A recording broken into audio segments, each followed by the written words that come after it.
Hello, and welcome to this clean, historical Western romance by Martha Gilchrist.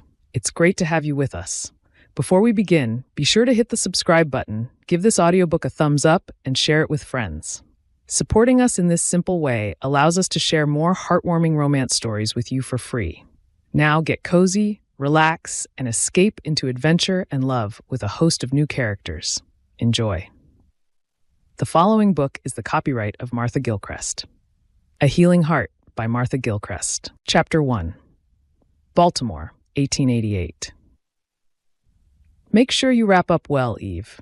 It's chilly out there today, and I know you'll have your head in the clouds thinking about work and not even notice. Rosalie Wallace gave her eldest daughter a fond look and handed her a woolen shawl, which she accepted with an absent-minded nod. Dr. Jackson has promised to tell me more about his patients, Ma. Now that I've been working as his assistant for almost a year, he wants to give me a bigger role. Eve spooned the last of her porridge into her mouth, peering at the book which was propped up against the coffee pot in front of her. He's given me this book about diseases to read, for starters.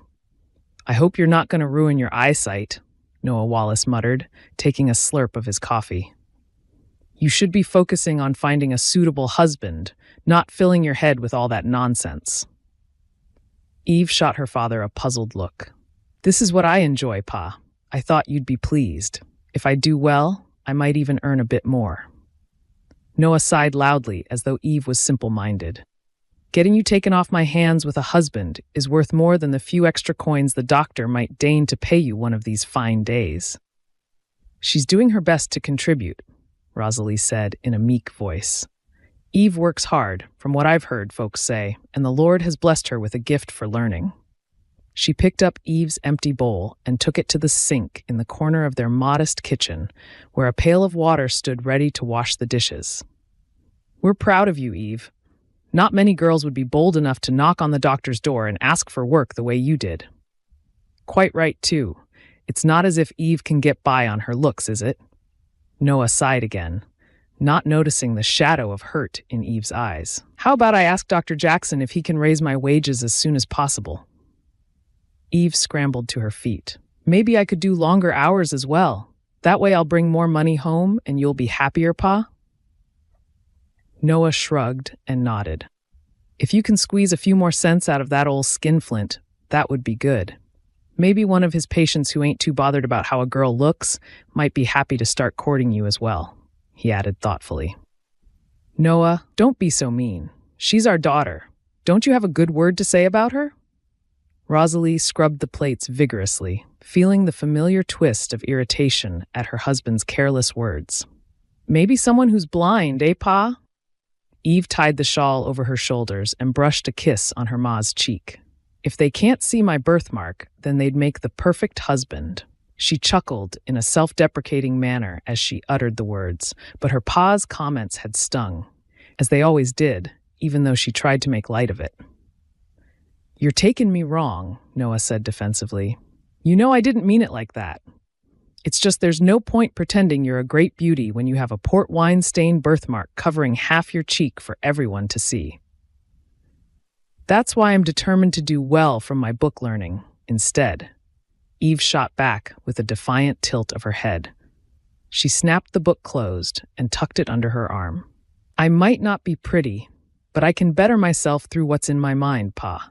And nobody can think badly of me for that, she added under her breath. Be back in time for dinner, Rosalie called to her daughter's retreating back. What's he said this time? Eve's younger sister, Mabel, sat up in bed and rubbed the sleep from her eyes, watching Eve braid her hair and jam her bonnet on her head with a frustrated expression. Just the usual, Eve muttered. She looked at her sister in the mirror and gave her a grin. Maybe you should wait 5 minutes before you go and get your porridge. He might have left for work by then. Mabel held up her withered hand and looked at it dispassionately. I don't mind him being mean to the two of us, but when he blames Ma for the way we look, it makes my heart break for her. Eve perched on the edge of the bed she and Mabel shared and took hold of Mabel's disfigured hand. The skin was puckered and she only had the thumb and 2 fingers. She had been born with it that way, and although their ma had said it was of no consequence, Noah had taken it as a personal affront that both of his daughters had visible differences from his high ideals of perfection, which he had hoped for. Pa doesn't mean to be cruel with his words, Mabel. We have to remember that. He said he married Ma because she was a great beauty, and then it was a shock for him that both of his children didn't turn out the same way. She shrugged and pulled her sister into a hug. That's why you need to do well at school, she added. I'll never be as smart as you, Eve. Mabel swung her legs out of bed and wriggled out of her nightgown and into a plain calico dress as quickly as she could, shivering as the chilly air touched her skin. Of course you will, Eve chuckled. Just work hard and we'll be all right, you'll see. The pastor said that beauty is in the eye of the beholder anyway. We'll both get wed one day, in spite of what Pa believes. Chapter 2. As Eve hurried through the narrow back streets of Baltimore, she thought about the slurred words she had heard her pa say the night before when he had returned from his business meeting at the local saloon. I want to do well, Rosalie. I've got aspirations, but how can I ever get ahead if I have two unattractive spinsters for daughters? Her ma had paused, choosing her words carefully because it didn't take much to upset Noah when he'd been drinking hard liquor. Not everything comes down to looks, she had murmured. Eve has a quick mind and a way of caring for people that makes them appreciate her. And Mabel can sew better than many girls her age, no matter that her hand is deformed. We should be grateful that the Lord blessed us with two kind-hearted daughters, Noah. Many families aren't so lucky. Eve's heart had lifted at overhearing her ma's reply. She had gotten used to the sense that Noah was disappointed with his offspring. But her mother was their staunchest advocate, making up for their pa's frequently thoughtless comments that chipped away at their self-confidence. As long as we have Ma behind us and the Lord in our hearts, we'll never struggle alone, was what Eve often whispered to Mabel as they fell asleep. Eve heard the church bells chime the hour and quickened her pace, comforting herself of those words again as she turned the corner and saw Dr. Jackson's home come into sight. Her thoughts drifted back to when she had first started there. Dr. Jackson lived in an old house he had inherited from his parents, an elegant brownstone that had seen better days. Eve loved everything about it. When she had first plucked up the courage to knock on the door and ask for work, it had been after having a conversation with Agatha Blunell, his aging housekeeper, who had been scrubbing the steps and complaining bitterly to everyone passing about her arthritis. Eve had been on her way to the garment factory, where she hated working with a passion, and had seized the opportunity to ask Agatha whether Dr. Jackson might need more assistance. After a short interview, which had entailed Eve assuring the doctor that she was not squeamish and had a good eye for detail, along with Agatha saying repeatedly that it was high time someone younger should take on some of her tasks, Dr. Jackson had shaken her hand and told her to come at 8 o'clock sharp the following morning. It had been one of the happiest days of her life when Eve had handed in her notice at the factory and run home to tell her parents that she was now a physician's assistant. Almost a year later, Eve still felt a surge of gratitude that fate had put Agatha in her path, and she hurried up the steps, calling out a greeting as she let herself in. "Good morning, Eve. I have a busy morning going out to see patients." Dr. Jackson looked up from his microscope and gave her a warm smile as she tied a crisply starched apron over her dress. "I'll clean your treatment room and then make a start on your accounts," Eve replied. She bustled past him into the room, which held all the tools of his trade as a physician, with drawers full of instruments and shelves lined with bottles of medicine and pills. As always, she paused to inhale the stringent scent of carbolic and cast a proprietorial glance over everything, quickly deciding what needed her attention. She knew most people wouldn't understand her sense of pride every time she came to work, but to her, the smells and sights of the room represented order and a sense of significance.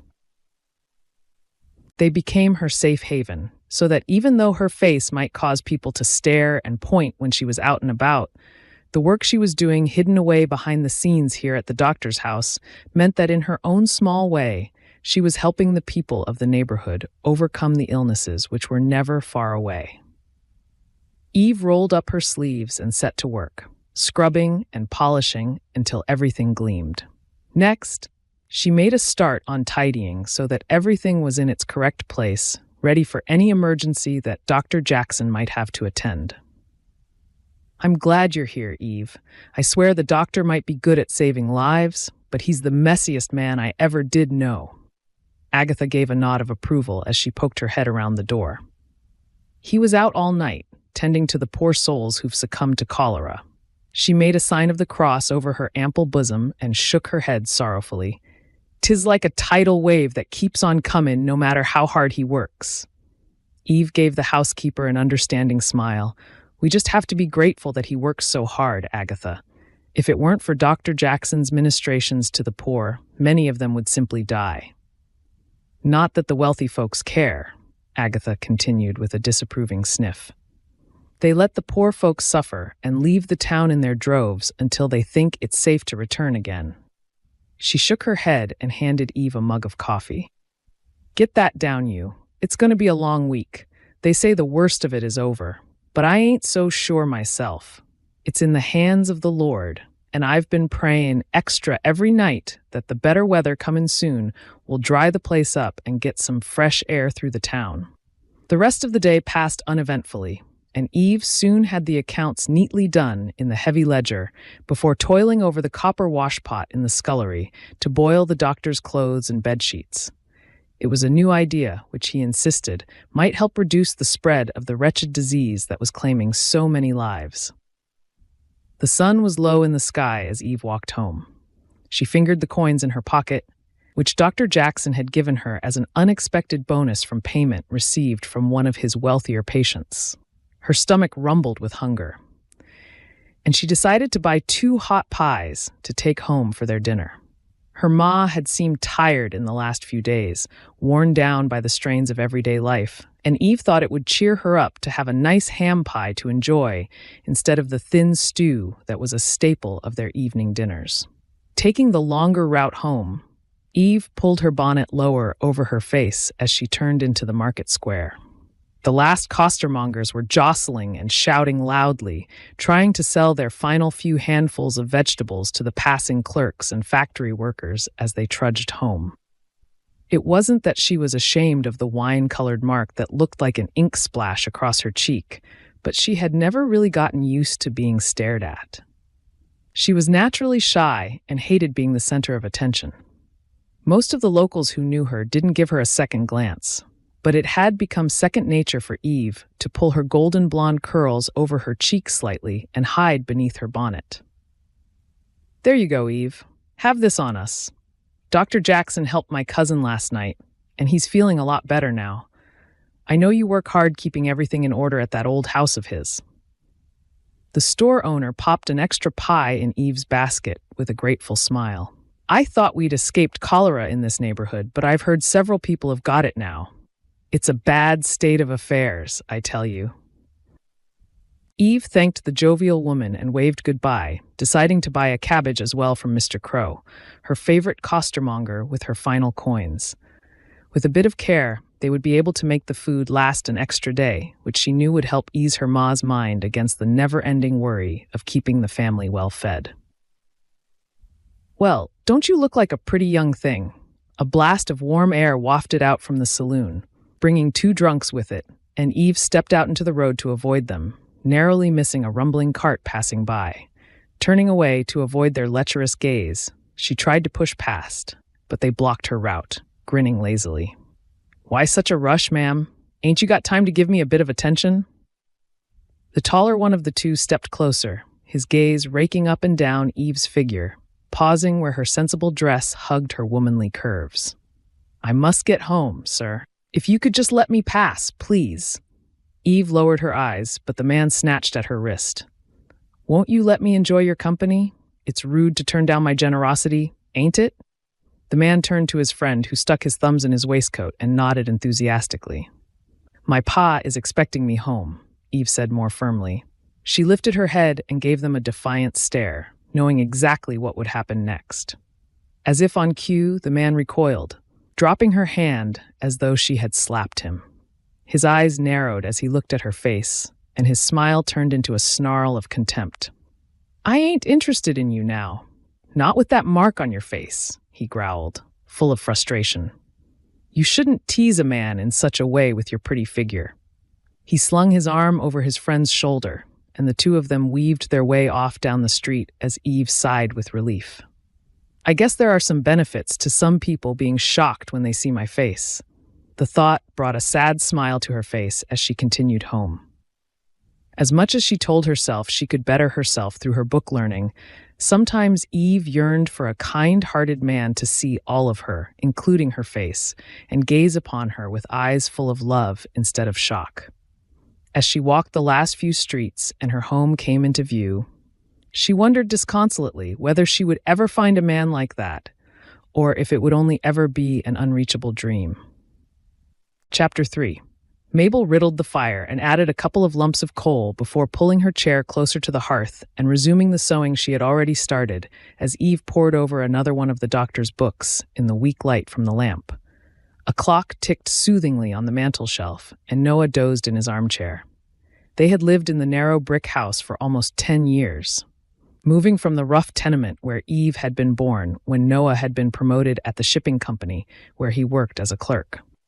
Although it was a challenge paying the rent every month, Noah was insistent that it was important for a man of his standing to be seen to be going up in the world.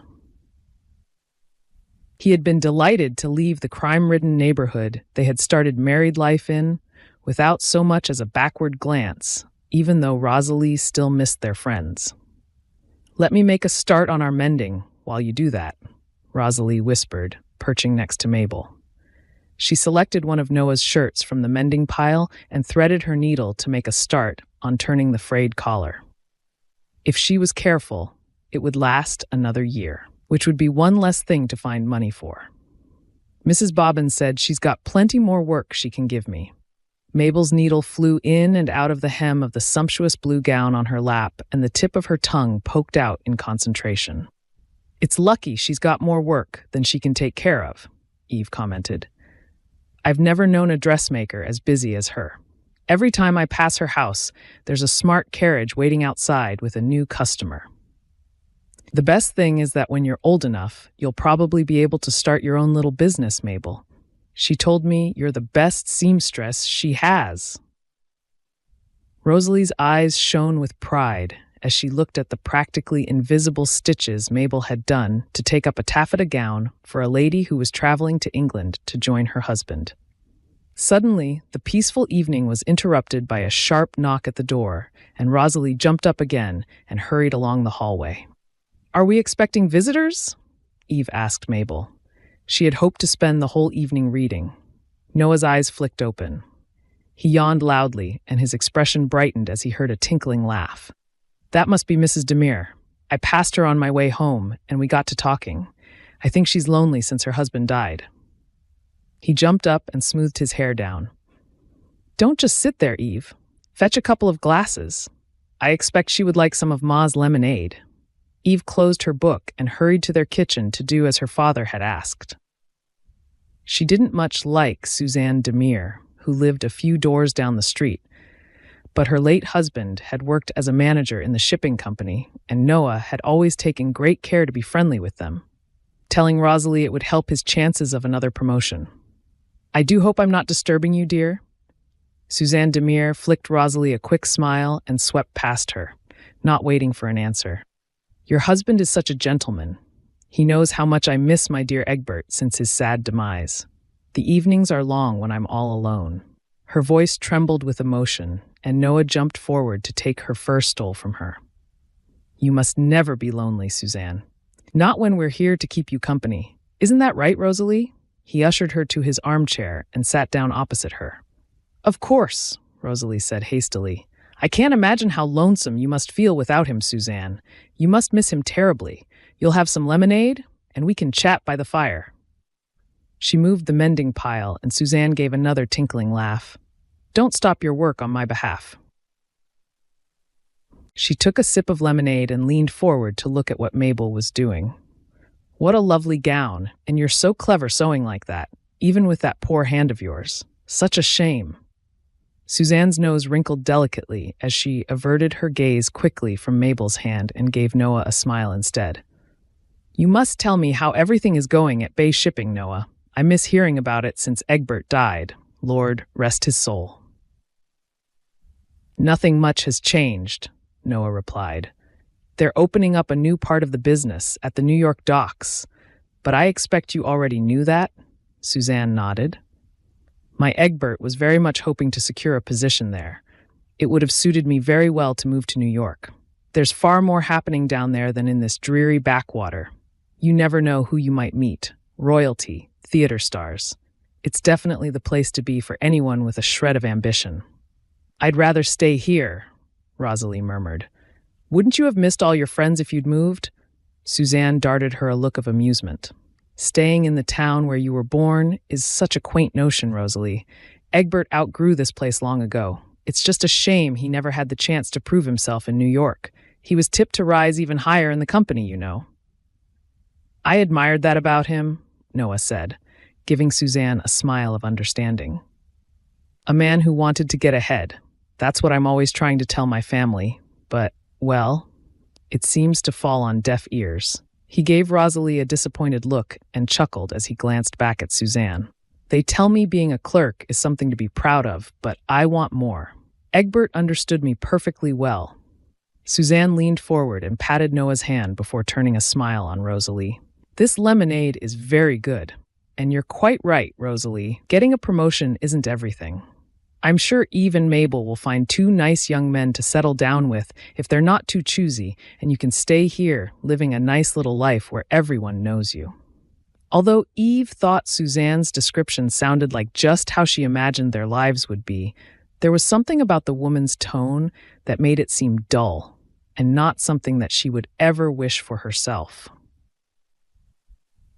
Well, it suits us perfectly fine, doesn't it, Noah? Rosalie said stoutly. And I won't let my girls marry just anyone, you know. Eve is already doing marvelously working for Dr. Jackson, and Mabel will likely have her own dressmaking business. They'll have their pick of the best suitors when the time comes. I'm sure of it. She folded her hands in her lap, but the 2 spots of pink on her cheeks told Eve that her ma had taken offense at Suzanne's assumption that they would struggle to find a husband. Of course, and how admirable that Dr. Jackson has taken you under his wing, Eve. Maybe he might take you as a wife, perhaps? It would certainly suit him well to have someone who is happy to be surrounded by all that disease and being out at all hours dealing with the worst of people's ailments. Suzanne shuddered slightly. I know he's 3 times your age, coming up to being 60, I believe, but obviously he doesn't mind about your. She gestured at Eve's face as her words petered out. I'm working for Dr. Jackson, that's all, Eve replied hastily. We're not courting, it's a professional relationship. He's a very clever man and he's going to teach me about his patients and all manner of useful things. How charming, Suzanne said faintly. Although it's not the sort of work a young lady would normally do, I suppose it doesn't really matter in your case. I'm sure Noah must be very proud of you. She yawned daintily and stood up. I won't keep you any longer, but I will call again if that's all right. It gives me so much pleasure reminiscing about Egbert with you, Noah. Our home is always open for you, Suzanne. Noah jumped up and escorted her to the door, draping her fur stole over her shoulders. It's nice to talk to someone who appreciates ambition. I only wish I could get a promotion and move to New York, he added wistfully. Never mind, it's not to be.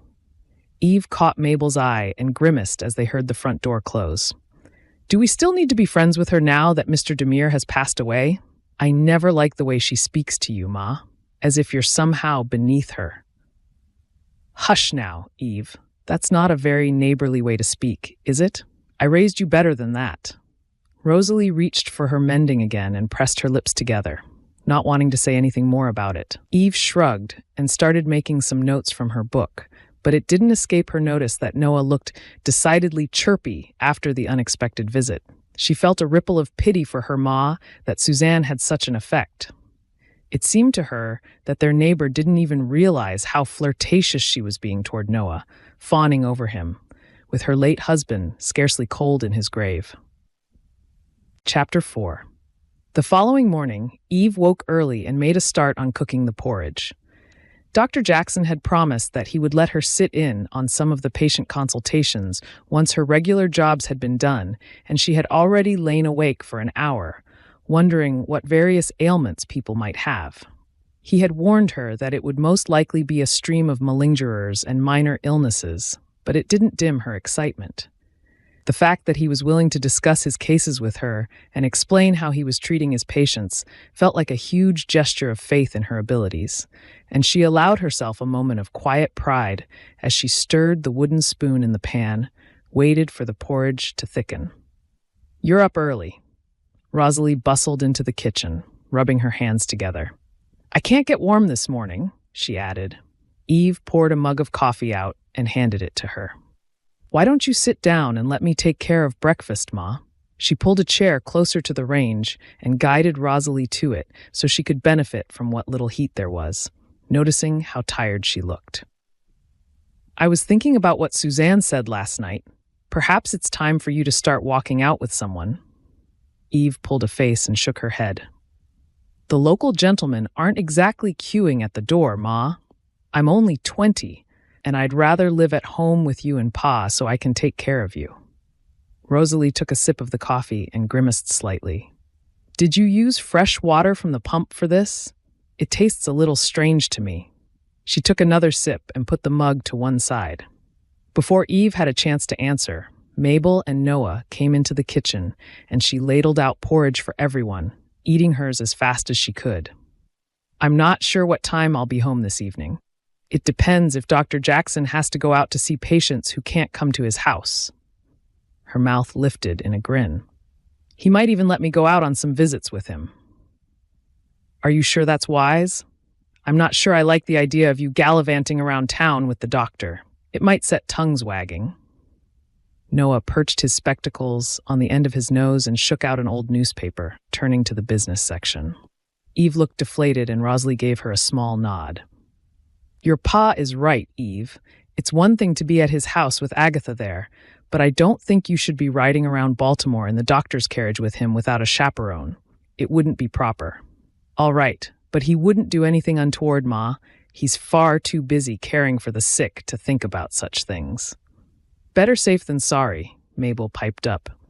"Besides, you heard what Mrs. Demir said about how your work isn't what most young ladies do." She gave her sister a mischievous grin and fluttered her eyelashes. "You should be at home curling your hair instead." Eve chuckled and drained her coffee cup. "In that case, dear Mabel, you can clear up the breakfast things so I can get to work early. Ma's looking tired, and it's about time you helped out more instead of daydreaming about romance." With one final grin, she swung her shawl over her shoulders and hurried away before Mabel could complain. Dr. Jackson handed a bottle of tincture to the harried-looking woman in his office and gave her a kindly smile. "There's nothing wrong with your son other than the usual infant ailments. Give him this tonic, and if he becomes feverish, call me out immediately." The woman nodded and hitched her son higher in her arms, standing up to leave. "It ain't the cholera then, Dr. Jackson? I've been fretting all night long that he might die, especially since I heard there's so much of it about." "No, ma'am. His high temperature is simply from teething, I believe. My ma swore by letting my sister chew on her rattle to help her teeth come through," Eve said quietly. She gave the new mother a sympathetic look. "It's hard for you, especially when it's your first baby and everything is new. Try not to worry. Otherwise, your baby will pick up on your nerves and get fretful. You're doing everything right. Just remember that." The woman smiled, and her expression filled with relief. "That's kind of you to say so, miss. My husband works all hours, and I don't have any other family I can turn to for help. I kept thinking I was getting everything wrong, and I was so worried." She fumbled in her pocket and pulled a coin out. "Use that to buy a hot dinner," Dr. Jackson said. "You can't look after your baby properly if you're not eating." He held the door open, and Eve ushered her out amid another flurry of thanks from her. She watched the woman hurry away and felt a glow of satisfaction that she seemed happier than when she had first arrived. "You're very good with the patients, Eve." Dr. Jackson tidied away his instruments and gave her a shrewd look from under his bushy gray eyebrows. The women seem to find your presence reassuring, which makes them more willing to explain what is troubling them. I think you should join me more often in the consultations, if you'd like to, that is. Oh, yes, please, doctor. It has been the best afternoon I've ever had. There's so much for me to try and understand, though. The doctor chuckled. Try and learn something new every day, Eve. That's what my teachers used to say to me when I was studying to become a physician. He pointed to a stack of books that he had taken down from his shelves. Work through these, one at a time. It might take you many years, but I think you have the makings of a good doctor's assistant. Well, until you get married and have to stop, of course. He coughed to cover his embarrassment at talking about something outside of work. Don't worry about that, Eve replied hastily. I'm not courting anyone, and this is what I enjoy. I'll be grateful to work for you for as long as possible, Dr. Jackson. Thank you for giving me the chance. Eve felt as though she was walking on air all the way home. Her mind whirled as she tried to remember all the medical terms the doctor had used and the explanations he had given her after each patient had left, so she could understand why he had made each decision. Ma, I've had the best day ever! Eve closed the front door with a bang and burst into the kitchen, eager to tell her family every detail of her day, but stopped in her tracks as she saw Mabel sitting at the table, as white as a ghost. What is it? Eve demanded. What's wrong? It's Ma, Mabel whispered. I was just about to come and find you, but I didn't know whether to leave her. Eve turned around to rush upstairs, but Mabel grabbed her arm. She's been vomiting for the last hour and crying out with the pain in her legs. Her words hung in the air, and tears pooled in her eyes. You know what that means. Cholera. The words came out of Eve's mouth in a croak, and she felt her legs start to tremble. Ma's got cholera, and from what you're saying, it's bad. She snatched up her shawl again. Don't go into her room. I don't want you to catch it. Mabel nodded mutely, feeling helpless. I'll run as fast as I can. Boil water ready and get clean sheets from the linen press. We just have to pray that Dr. Jackson can save her. Chapter 5. Clear Springs, Oregon. Ann Penn hobbled out onto the veranda and handed her husband Frank a coffee before sitting down next to him on their new wooden bench. He sipped the dark, fragrant drink appreciatively, and they both looked out across the paddock in front of them. It had been a long winter, but a warm wind had blown through Oregon over the last few weeks, and finally, the first green shoots of spring were showing. Well, Anne, I reckon we should be grateful we survived to see another turn of the seasons, don't you? Frank gave his wife of over 40 years a gentle smile and patted her hand in a gesture that was as unconscious as breathing. Of course we did. We've got plenty more years left in us yet, Frank. Anne shook her head and smiled into his faded blue eyes. She was always surprised when his thoughts turned maudlin, although she should have known to expect it. They had been hoping to see both their sons happily married by now, but fate had had other ideas, and she knew it was a worry that kept Frank awake in the darkest hours of the night.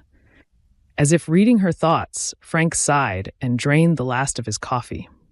Do you think we should tell Jake and Gabriel what we talked about last night? Is it too soon?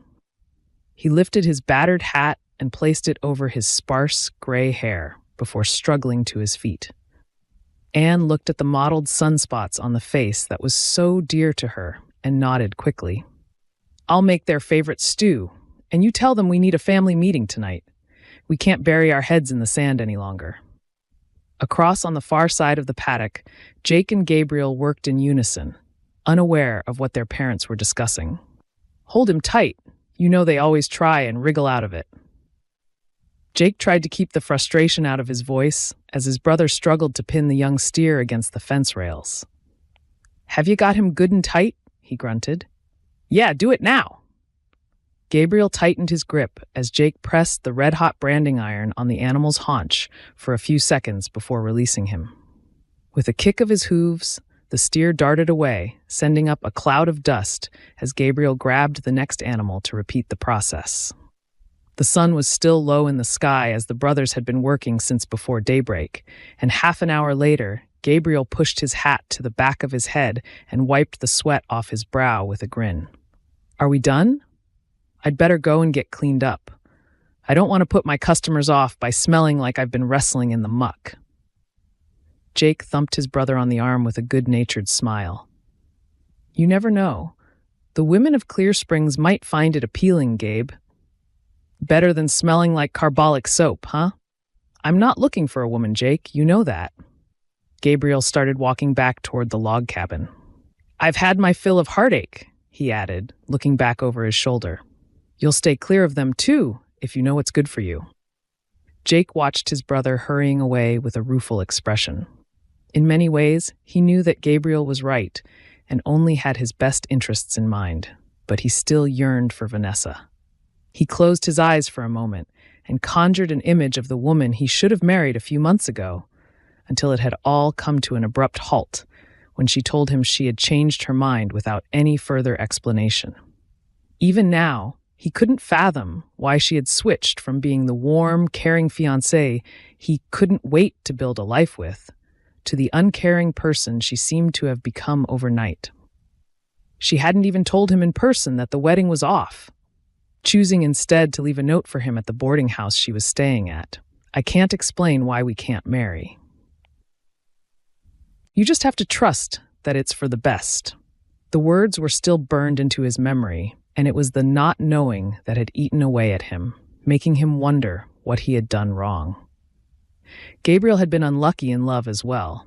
He had been betrothed to marry a sweet young woman from the next town, but tragically, she had died from influenza. What had made it even harder for Gabriel to accept was that he was an apothecary.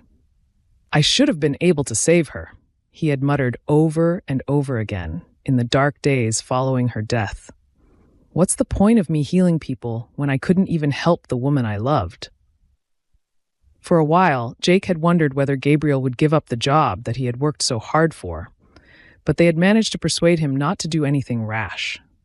Over time, Gabriel had rediscovered his passion for healing the sick and helping those who were unwell to get better, but he had built a wall around his heart, determined to never again go through the pain of losing someone so close.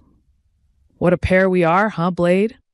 The horse's ears flicked forward at hearing his master's voice, and Jake unhitched the reins and swung himself up into the saddle in one fluid movement. "Gabe's sworn off love forever, and I can't find anyone to take Vanessa's place, even though she's been gone almost a year, and I should move on." He squeezed his legs, and the horse broke into a steady lope so he could go and check the stock on the far side of the ranch, where the meadows sloped down to the lake. As Jake worked methodically along their boundary line, checking the fence and counting their cattle to make sure none had gone astray, his thoughts turned to the future. Even though he still had feelings for Vanessa, he was starting to feel a glimmer of something that felt a lot like getting over her. He had to be practical. Although Clear Springs was a bustling frontier town, single women were few and far between. A flirtatious redhead had caught his attention the last time he'd gone out to Murphy's saloon for a few whiskeys, but before he'd had a chance to talk to her, a thick-set man he recognized from the mine had linked arms with her, whisking her away with a glint in his eye. Lately, he had found the long evenings at the ranch with just his studious brother and elderly parents for company left him wanting more. An image of Vanessa's coppery curls and amber eyes floated into his mind again, and he kicked a stone with the toe of his boot, trying to banish the way her eyes had crinkled when she laughed from his memory. He stood with his hands in his pockets, looking out at the lake which lay below. The water rippled in the early spring breeze, and he felt a swell of pride at how well their cattle looked. He wished again that Gabriel could have chosen to work on the ranch with him, but it was a fool's errand. Gabe had been born with a disease that affected his muscles, meaning he would never be strong enough to labor all day outside like he did. To meet him, you wouldn't know there was anything wrong with him, but Jake had seen the way a couple of hours. Work on the ranch could leave him exhausted for days afterward. Instead, their parents had encouraged him to study, and Jake was glad that Gabe had found his calling as an apothecary, even though he was struggling to manage the ranch now that their pa was getting so old. A rumble of wheels made him look up, and he was surprised to see their wagon trundling toward him, pulled by Floss, who was their oldest horse. Anne smiled down at him as she pulled Floss to a stop. "Your pa and I thought we'd have a drive around the ranch, seeing as the weather's good." She handed Jake a basket covered by a gingham cloth. "I knew you would forget about taking some food, so I made you something." "Thanks, Ma." Jake pulled out 2 thick slices of bread, sandwiching cheese and pickle between them, and bit into it, suddenly realizing how hungry he was. "I'm making oxtail stew for dinner," Anne continued. "Figured it was time we all sat down to talk about the future. Don't be late home." Before Jake had time to reply, she flicked the reins and Floss plodded away, leaving him wondering what there was to discuss. Life had fallen into a predictable pattern where he would work the ranch with his pa's help for as long as he was able to give it, and Gabriel would work at the apothecary. And God willing, he might see the mysterious redhead at the saloon again soon and pluck up the courage to introduce himself. Chapter 6, Clear Springs, Oregon. "How was work today, son?" Anne ladled some stew into a bowl and passed it to Gabriel, along with some cornbread. "Oh, the usual. Coughs and colds, sprains to bandage up, and Mrs. Finley insisting that her eyesight is getting worse, even though she can still read the signs in my window from across the road." Gabriel chuckled as he shared tidbits of gossip from his day, knowing that his ma liked to hear how everyone was doing. Although there were always new folks arriving in Clear Springs to settle out west, they still knew most people in the town, and it was a close-knit community. "Any nice young ladies arriving on the train?" Frank lifted his eyebrows, glancing at Jake. "I did notice several, but then they got on the stagecoach to head onward out of town," Gabriel replied with a shrug. "The sheriff came in to tell me there are cattle rustlers working on the other side of Trout Creek Ridge, so you'd better keep a lookout, Jake. He said they hope to catch him in the next few days. But you never know." "They're pretty brazen," he said. Anne sat down and the 4 of them folded their hands in prayer as Frank gave thanks for their food before they all started eating. For a few moments, the only sound in the room was the crackle of wood on the fire and the rhythmic tick of the clock on the mantel shelf, as well as the quiet purring of Anne's tabby cat as she snoozed on the back of her armchair. Anne cleared her throat and gave Frank a small nod. "Your pa and I have something we'd like to talk about." Gabriel stopped eating with his spoon midair. "Not bad news, I hope?" "No, well, not really." Frank shifted uncomfortably. "It's just that your ma and I aren't getting any younger. We know things haven't worked out for you, you know." "What he means is that we were hoping you would both have been married by now," Anne said hastily, helping her husband out. "The future of Sunnybrook Ranch depends on there being a next generation to take over. Gabe, we know that you can't do too much hard laboring, and nor would we want you to." "I can get by all right, Ma," Jake interjected. "Maybe a bit of help from one of the neighbors' ranch hands now and again wouldn't go amiss, but we'll be fine. I don't expect Pa to work much. Not now his health is failing." "It's not just the work, son. We want to see you happily married, with children of your own."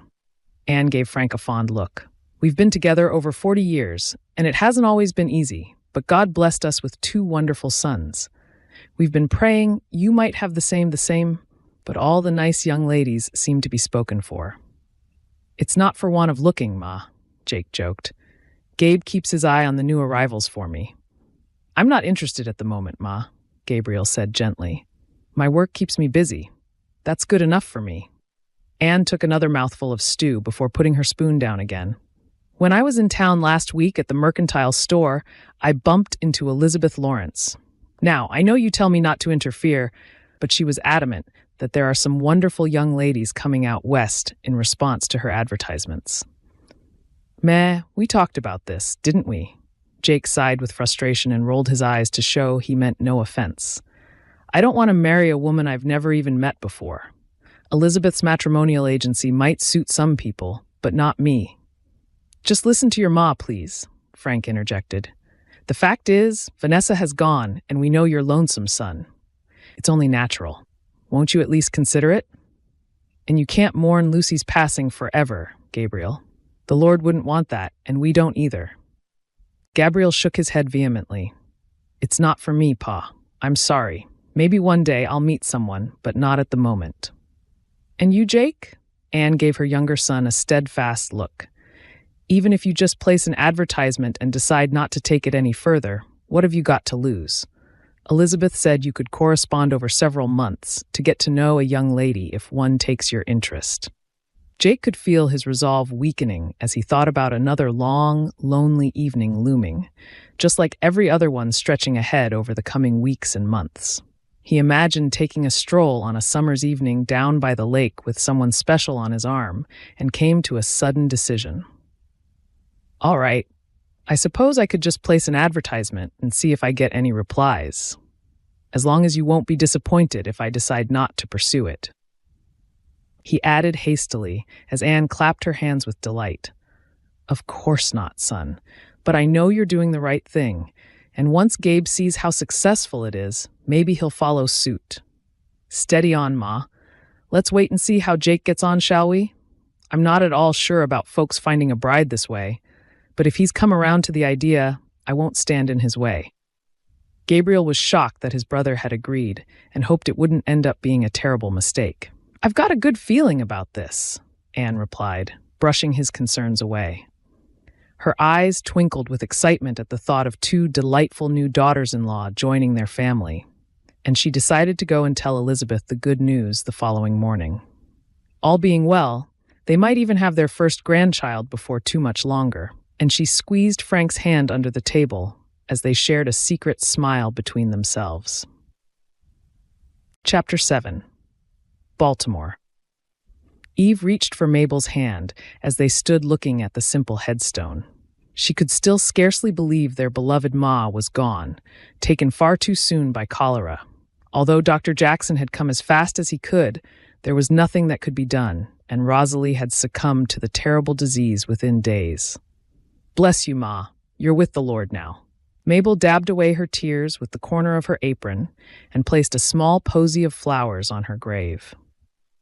The two of them tried to visit every week, and it gave Eve a crumb of comfort that Mabel was starting to get over her initial grief, and they could remember the many happy moments they had enjoyed with their Ma instead.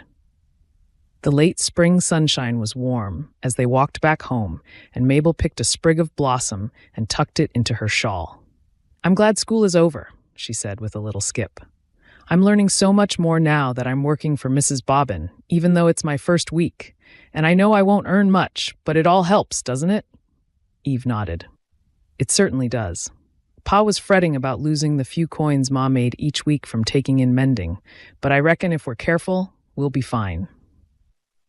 They turned the corner on their street, and her heart sank as she saw Suzanne just about to knock on their door. Ah, there you are, girls.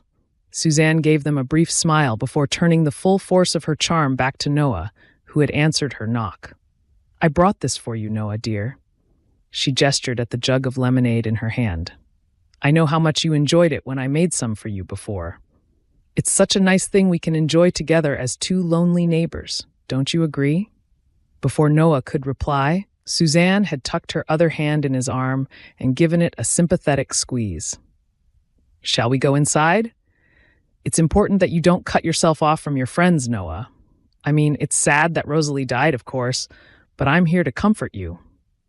The two of them went through to the small parlor, and Eve felt a hard knot of resentment in her chest. Their Ma had scarcely been buried for more than a few weeks, and Suzanne was already insinuating herself into their lives.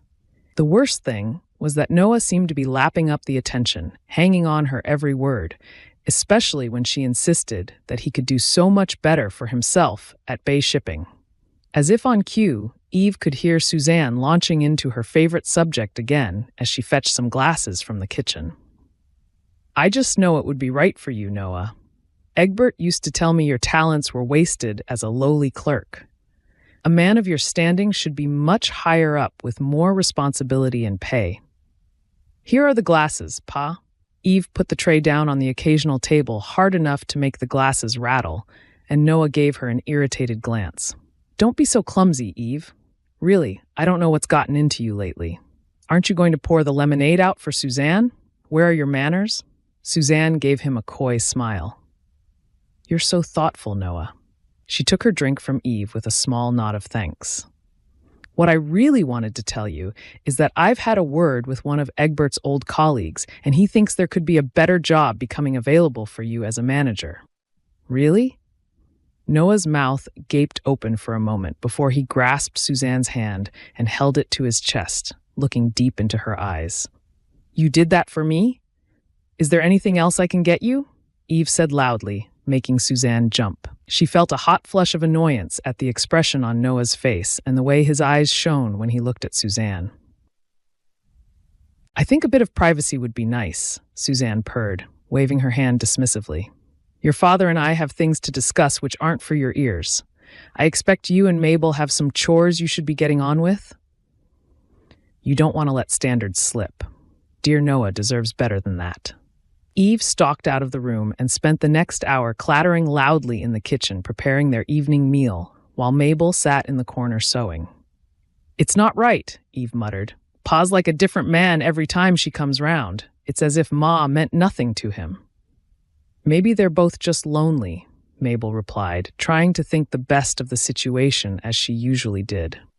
Well, it's too soon, as far as I'm concerned, Eve harumphed. She speaks to me as though I'm a servant. A terrible thought suddenly came into her mind. You don't think she will try and take Ma's place, do you? I couldn't imagine anyone worse. No sooner were the words out of her mouth than Noah's cheery cry drifted down the hallway. Eve, Mabel, can you come and join us, please? We have some good news to share with you. Mabel's face blanched as Eve gasped. Surely not. It must be something to do with Pa's work, that's all. Well, we'd better go and see, I suppose. Eve tried to arrange her face into a neutral expression as they slipped into the parlor. Suzanne was holding Noah's hand and she shot the two girls a triumphant smile. I know this might be quicker than you'd thought it might happen, but I've asked Suzanne to be my wife. Noah raised Suzanne's hand to his lips and kissed the back of it. It's not as if we didn't know each other very well already, after all, and we have so much in common. There's no point waiting. Suzanne simpered as he kissed her hand again. I know we're going to get along so well, girls. I shall do everything I can to make your dear father very happy.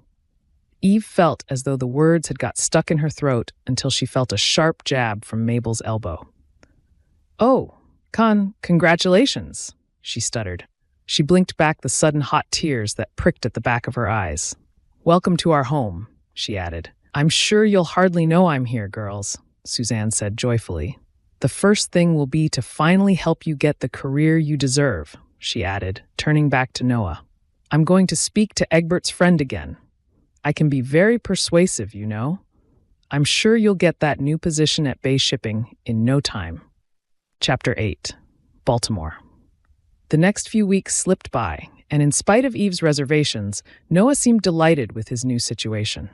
The marriage had taken place within days, and Suzanne had moved all her worldly belongings into their home, consigning everything that had been Rosalie's to a chest at the back of the closet. I really don't like the way your clothes smell when you get back from Dr. Jackson's, Suzanne said one evening, wrinkling her nose as she walked into the kitchen where Eve was peeling potatoes. Maybe you should hang them outside as soon as you get home. It's just the carbolic soap, Eve mumbled. Pa's never complained about it before. That's neither here nor there, Eve. It displeases me, and I'd rather you did as I ask. Suzanne sniffed again and folded her arms, watching Eve. Noah and I will eat at the table in the parlor tonight. I'm sure you and Mabel would rather stay in the kitchen. Besides, we need some time alone without you two constantly wanting to talk about the past. Mabel looked up from her sewing in surprise.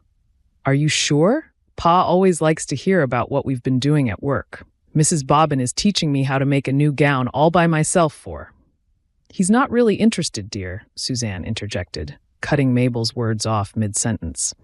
I mean, a little sewing job and tidying up after Dr. Jackson, it's hardly on Noah's intellectual level, is it? I'm glad you both have something to occupy yourselves until I can find husbands for you, but it's high time you let your father give more of his time and attention to me as his wife. She tutted and swept back out of the room as though Eve and Mabel were of no consequence. What did she mean about finding us a husband? Eve's cheeks had turned pink as she tried to digest Suzanne's words. And how dare she be so rude about our work?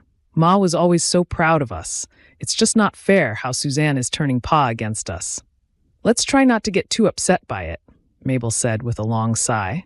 I expect it's just because she's nervous about trying to find her place in the family, especially as it's so soon after Pa was widowed. Eve chopped an onion and put it into the pan, pushing the window open to stop her eyes from watering as the pungent smell wafted up. You're far more charitable than me, Mabel. I think Suzanne has had designs on Pa ever since her own poor husband died, and now we're stuck with her. She stirred the beginnings of her stew absent-mindedly. She can't make us marry against our wills, though, she added. Her expression brightened. Anyway, tell me everything about your day at Mrs. Bobbin's. It sounds to me as though you're going to become a wonderful dressmaker if she's already letting you make a gown by yourself. Over the next few days, the family settled into a new rhythm. Eve and Mabel did all the household chores as soon as they returned home from work before eating together in the kitchen. And Suzanne and Noah retreated into the parlor for the evening as soon as Noah got home from his day at Bay Shipping, emerging only to ask Eve to make the coffee or to bring them more coal for the fire. Eve thought wistfully back to the hours she and Mabel had sat in front of the hearth in the parlor with their ma, reading, sewing, and making plans for the future together. She felt a sudden ache of loss as Suzanne's shrill voice summoned her yet again to do something for her. Eve, is dinner ready yet? Dear Noah has worked so hard this week. He shouldn't be kept waiting. You could have started cooking before I got back from the doctor's, Eve muttered under her breath as she started putting the sliced meat and vegetables onto their plates. She wondered what Suzanne did all day. It seemed to involve a lot of meeting up with people in town, which she claimed was vital for Noah's progress at work. I'll carry the lemonade and glasses. Mabel put her sewing to one side and stretched before hastily pouring out a jug of lemonade. The two sisters hurried to the parlor, where Suzanne and Noah sat expectantly at the small dining table in the window. Eve was surprised to see that they already had 2 glasses of ruby port poured out, and Suzanne's face was wreathed in smiles. We're celebrating, aren't we, dear? She said as she saw Eve's quizzical glance. We certainly are, my love. Noah took a sip of his port and clasped Suzanne's hand, gazing into her eyes as though Eve and Mabel weren't even there. It's been like a breath of fresh air marrying you. I don't know how I'll ever be able to thank you enough for what you've done. This is a wonderful new beginning for us, my sweet. What do you mean? Mabel blurted out. She angled herself between them and poured the lemonade as Eve put the food in front of them.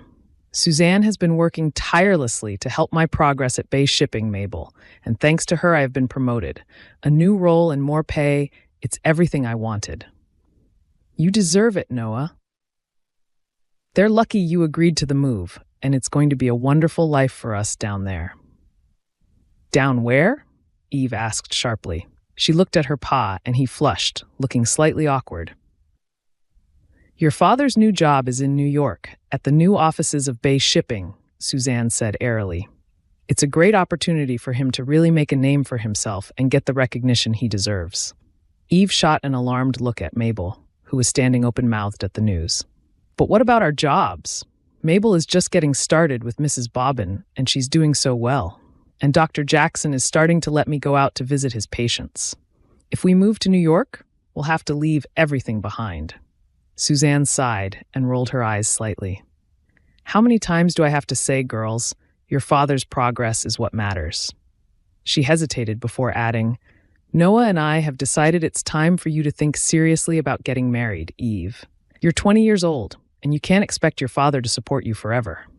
She sniffed disapprovingly and glanced from Eve's birthmark to Mabel's disfigured hand. I'm not even courting, Eve shot back, lifting her chin defensively. You tell them, Noah. Suzanne sounded suddenly weary. The thing is, what Suzanne is trying to say. Noah gulped down more of his port, looking momentarily lost for words. Oh, for goodness sake, Eve, you're being very obtuse, Suzanne snapped. Your father and I will be moving to New York by ourselves, as is befitting for us as a newly married couple. Frankly, I can't be expected to take on another woman's children, especially as you're both as good as grown up. Where will we live if we don't come with you? Eve cried. Mabel and I can't afford the rent if we stay here, and as I said, I'm not walking out with a gentleman who might become a husband. I've taken matters into my own hands about your marriage prospects, Eve. We can't leave anything to chance and risk spoiling Noah's prospects at Bay Shipping. She gave Eve a thin smile. I replied to an advertisement in the Matrimonial Times to a certain Mr. Penn, who has a ranch in Oregon. Your father and I have agreed that your best chance of finding a husband is via correspondence. And thankfully, Mr. Penn has also agreed that Mabel can travel out and live with you, which is more than we could have hoped for. Prosody. The blood drained from Eve's face as Suzanne's words sank in. Pa! Say something! You can't let Suzanne do this. I want to marry a man who loves me, not someone who lives thousands of miles away who I've never even met. She didn't know whether to cry or be angry. Ma would never have agreed to this. It's as if you don't even care about me and Mabel anymore. Noah had the grace to look slightly shamefaced, but then he shook his head firmly. Suzanne is just doing what's best, Eve. I've always been worried about your marriage prospects, and this way is the perfect solution. They are short of women out west, and it's all decided. We're leaving for New York at the end of next month, and that's when you and Mabel can travel to Oregon. But she doesn't even know this man, Mabel cried. What if he doesn't like us? Oh, do stop making such a fuss, Suzanne sighed. I've portrayed you in a very flattering light in my letters with Mr. Penn, Eve. I mentioned that you're hardworking and keen to have a family, which is what he asked for. She gestured at Eve's face. As for your birthmark, once you get there, I'm sure he won't mind. And they always need good dressmakers, apparently, Mabel. So you'll find work in no time, and then Eve will help you find a husband of your own, I'm sure. You seem to have thought of everything. Eve shot back, not bothering to keep the bitterness from her voice. That's enough, Noah said sharply. Be respectful to Suzanne, or you can leave this house today. I've supported you, and now it's time for you to start a new life, just as Suzanne and I are. Mr. Penn has agreed to marry you, Eve, and I've already paid for your railroad tickets. Now, can we please eat our dinner in peace? Your rudeness is giving me indigestion before I've even taken a mouthful. Eve and Mabel hurried back to the kitchen, both too shocked to say another word, and sank onto their chairs, leaving their food untouched. You won't leave me behind, will you? Mabel muttered after a few moments. Her eyes brimmed with sudden tears. I wish Ma was still with us. Eve pulled her sister into a hug, stroking her hair gently as she sobbed into a handkerchief. As Mabel's tears subsided, Eve came to a decision. Do you know what? We're better off without them. Pa has changed, and Suzanne clearly doesn't want us around. She gave Mabel a determined squeeze. We'll travel out to Oregon, and I'll make a success of this marriage. But rest assured, Mabel, I promise I'll always look after you. Ma would have wanted us to stick together, so if heading out west is how we can do that, then so be it. Mabel gave her a watery smile, and her expression brightened as she remembered something. One of Mrs. Bobbin's nieces went to Montana as a mail-order bride. Mrs. Bobbin said she's happily married and living on a beautiful ranch with her first baby now. She blew her nose and grinned. Maybe it's just the adventure we need, Eve? There's nothing for us here anymore, not now that Ma has gone and Pa is so smitten with his horrible new wife. Chapter 9. Clear Springs, Oregon. Eve nervously fingered the letter in her lap. The edges were worn because she had read it so many times, and as Mabel's head lolled forward and she drifted back off to sleep, lulled by the rocking of the train, she unfolded it to read again. Dear Eve, I can't tell you how delighted I am that you are finally coming out west with your sister. I know this has been an unconventional courtship, but my ma assures me it's perfectly normal these days. The other men I've spoken with who have done the same get wed as soon as their lady friend arrives. But my ma suggested it might be nice for you to have a few weeks getting accustomed to life on the ranch. I expect it's very different from your busy hometown, and I don't want to rush you. although my intentions to marry you are honorable, of course. Ma has made up a room for you and your sister, which I hope you'll find comfortable. She's very excited about helping you plan the wedding, so I figure we can book the pastor as soon as we agree it's time. I'll meet you off the train. Wishing you both a pleasant journey, Jake Penn. Coming out to meet a man, huh? The woman sitting opposite Eve raised her eyebrows, staring pointedly at the letter. I got me one of those as well, she added, pulling a piece of paper out of her pocket. Yes, I've been corresponding with a rancher. It's all happened very quickly, but my sister and I are looking forward to our new life. Eve turned to gaze out of the window at the vast landscape that stretched away as far as she could see, feeling a sudden sense of overwhelm. After almost a week of traveling, it felt like they had been cut adrift from everything that was familiar. The woman pursed her lips. I got fed up of being treated bad by the man who wanted to marry me back east. I bet he's still fuming. I left him a note, telling him I could do better for myself, and just up and left. She gave Eve a sudden grin, chuckling at her own audacity. That'll teach him to take me for granted. Got me a handsome man out at the gold mines instead. Have you been writing to him for long? Eve was suddenly curious, wondering how many other young women made this journey. Nope. I didn't want to hang around back east and get a beating for my troubles. I answered the advertisement and booked my ticket on the train within weeks.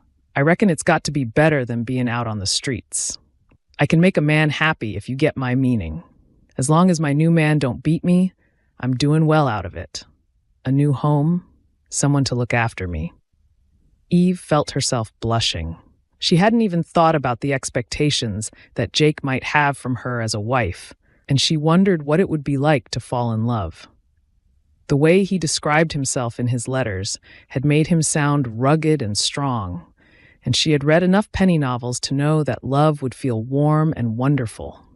At least that was what she hoped. She put her hand to her cheek without thinking.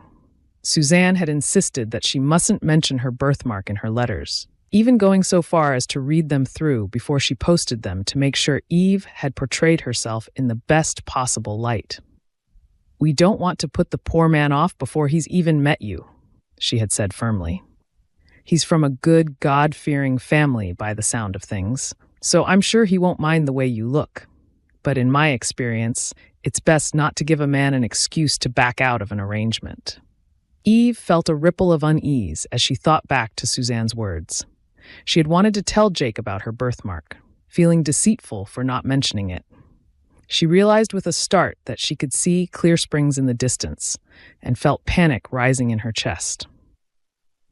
What if he doesn't like the way I look? Without realizing it, Eve had spoken the words out loud, and the woman opposite gave her a reassuring wink. With a beautiful figure like yours, trust me, he ain't going to be worried about that itty-bitty mark on your face if that's what you're thinking. Besides, I've seen the way you are with your sister. You're kind and thoughtful. He'll be a lucky man to call you his bride. Eve blushed again. It was so long since anyone had paid her a compliment, she hardly knew what to say. Thank you. She felt her spirits lift, suddenly feeling excited at the prospect of falling in love with a rugged rancher. In the bustle of the train stopping and everyone gathering up their luggage to disembark, Eve and Mabel forgot their nerves. The station was nothing grand, just a long platform next to a cluster of low wooden buildings for storing goods and the railroad office. But beyond the station, Eve had been pleased to see that Clear Springs looked like a thriving town nestled within the rolling foothills of a mountain range. The land looked green and fertile, dotted with log cabins beyond the town's perimeter, and in the distance, she could see a lake shimmering under the summer sun. "This looks lovely," Mabel said happily, swinging the carpet bag that held her few clothes and treasured possessions. It felt good to be out of the stuffy atmosphere of the carriage, and the air was pure and clean as she breathed in a deep lungful of it. "Do you have somewhere to go, ma'am?" The station master paused next to them, with a handcart piled up with luggage. "My sister has a boarding house in town if you need somewhere to stay." Eve shook her head with a smile. "Thank you for your kindness, but no, we're being met from the train by Mr. Penn. Do you know if he's here?" "Jake or Gabriel?" I'm assuming it's not their pa, Frank. Eve blinked. She hadn't realized there were 3 men in the Penn family. Jake? It's Jake who's meeting us. She tucked her letter back in her reticule, hoping he wouldn't think her overly forward asking for a man who she didn't even know what he looked like. I just saw him tying up his horse and wagon out front. The station master seemed unperturbed by her confusion. Jerking his head toward the gateway next to his office, Eve realized that unaccompanied women like her turning up to meet men for the first time was probably a weekly occurrence, judging by how many advertisements she had seen when she had peeked into Suzanne's copy of the Matrimonial Times she had left lying around. As Eve started walking toward the end of the station and the crowds thinned, she suddenly saw a tall, broad-shouldered man hurrying in, clearly looking for someone.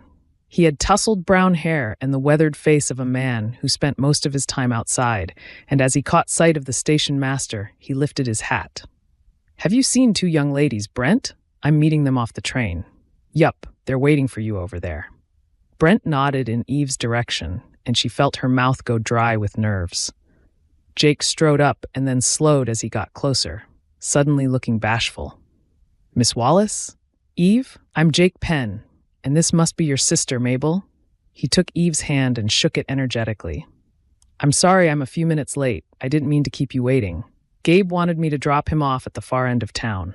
Anyway, welcome to Clear Springs." He gestured expansively, sweeping his arms to take in the whole town. "Thank you. And we only just arrived, so it was perfect timing." Eve smiled up at him, watching his expression as her face came into full view, hoping against hope that she wouldn't see him flinch or look away. "That's too kind of you," he chuckled.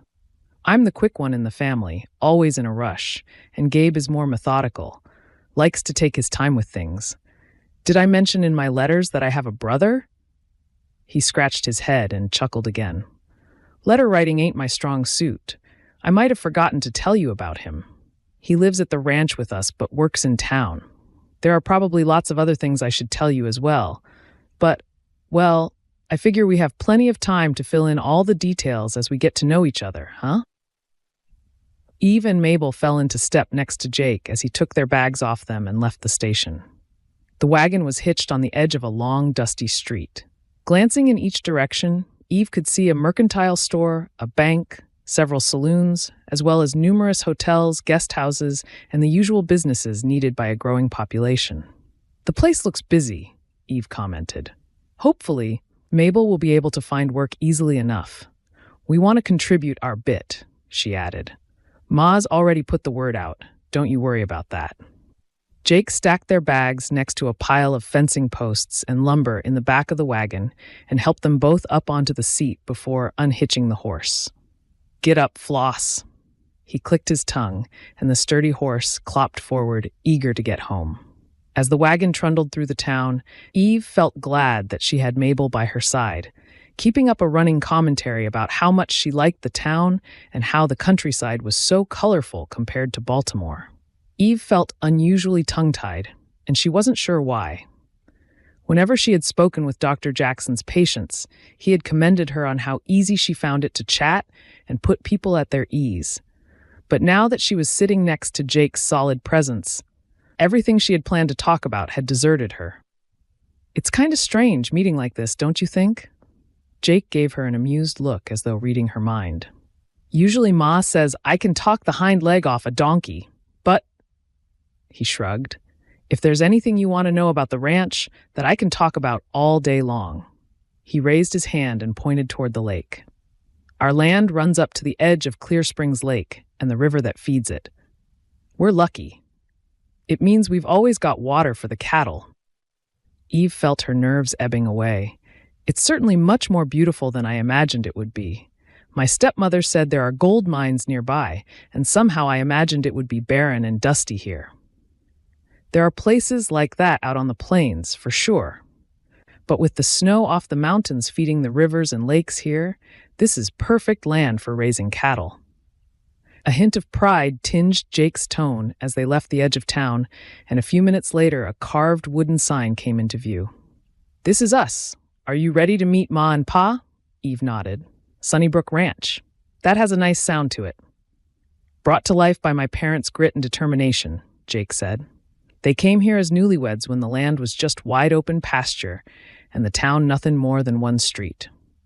The wagon rumbled along the rutted track, and Eve could see a sturdy log cabin ahead with a long veranda wrapped around it.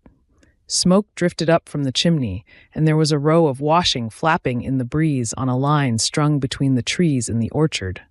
As they pulled up out front, Jake turned to look at Eve. "I'm really glad you came. Mez being saying it's time for me to settle down, and I never imagined you'd be so pretty from your letters. You don't mind? You don't mind about the birthmark on my cheek?" Eve looked him in the eye, holding her breath as she waited for his reply. She knew that if she didn't mention it now, she would be eaten up with wondering whether he found her looks disappointing. "Of course not," Jake replied quickly, shaking his head. "I'm just a simple rancher. It matters more to me that you can fit into our ways. Ranching life ain't for everyone." His thoughts drifted back to the way Vanessa had left. He had often wondered whether she had found the idea of living at the ranch dull. But then he quickly pushed the thought from his mind, focusing on Eve again. "Come and meet Ma and Pa. Gabe will be back home later, so let's get you both settled in." Chapter 10. "This is charming, Mrs. Penn. Thank you so much." Eve's heart was full of gratitude as she surveyed their room. The sun slanted through the window onto the colorful rag rug on the wooden floor, and the two narrow beds each had a faded patchwork quilt on them. "Call me Anne, dear. Now then, Mabel, I've put a little chest of drawers next to your bed where you can keep all your treasures. I expect you'll have a few things of your own that you'd like to put out to make it feel more homey." Mabel nodded shyly. "I would like to put Ma's sewing box on top, if that's okay. It's a nice way to remember her by." She swallowed the lump in her throat as she suddenly felt homesickness sweep over her, and Eve gave her arm a sympathetic squeeze. "Our Ma only died a few months ago, and Pa remarried," Eve explained. "We were very close to Ma, and Mabel has inherited her love of sewing." "I understand, dear," Anne said. She gave Mabel a warm smile. "You must never feel that you can't talk about your family or your old life here. I know things will likely feel a bit strange to start with, but folks are friendly in town, and you'll settle in no time. Now, why don't you both freshen up, and then you can help me fix something for dinner while Jake and Eve get acquainted." She gestured to the pitcher of water on the washstand where there was a posy of flowers in a jug and clean towels. "You've made us feel so welcome already, Anne. Thank you." Eve took her bonnet off and hung it up on the back of the door. "I'm just happy to have two more women about the place," Anne replied with a wry smile. "As much as I love my menfolk, sometimes I long for a bit of female company. I'll leave you to unpack while I go and dig up some vegetables from the garden." As Anne left the room, Eve gave Mabel a hug. "I think we're going to be very happy here, don't you? Ma would have been pleased. I know it's a big change from everything we've left behind, but it's a relief just to be away from Suzanne and her constant criticism." "They seem very welcoming," Mabel agreed. She pulled her wooden sewing box out of her bag and gave it pride of place on the dresser, next to her brush and hair ribbons, stroking the raised carving on the box's lid. At that exact moment, the drapes rippled in the breeze, and a sunbeam cast its soft light on the sewing box. "See, it's as if Ma's giving us her blessing, Mabel."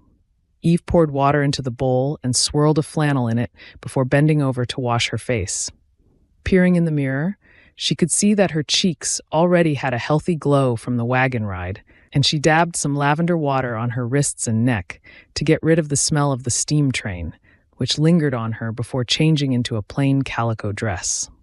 A couple of hours later, Mabel was happily chopping up onions and potatoes to make a stew with Anne as Eve folded the laundry, which had dried on the line.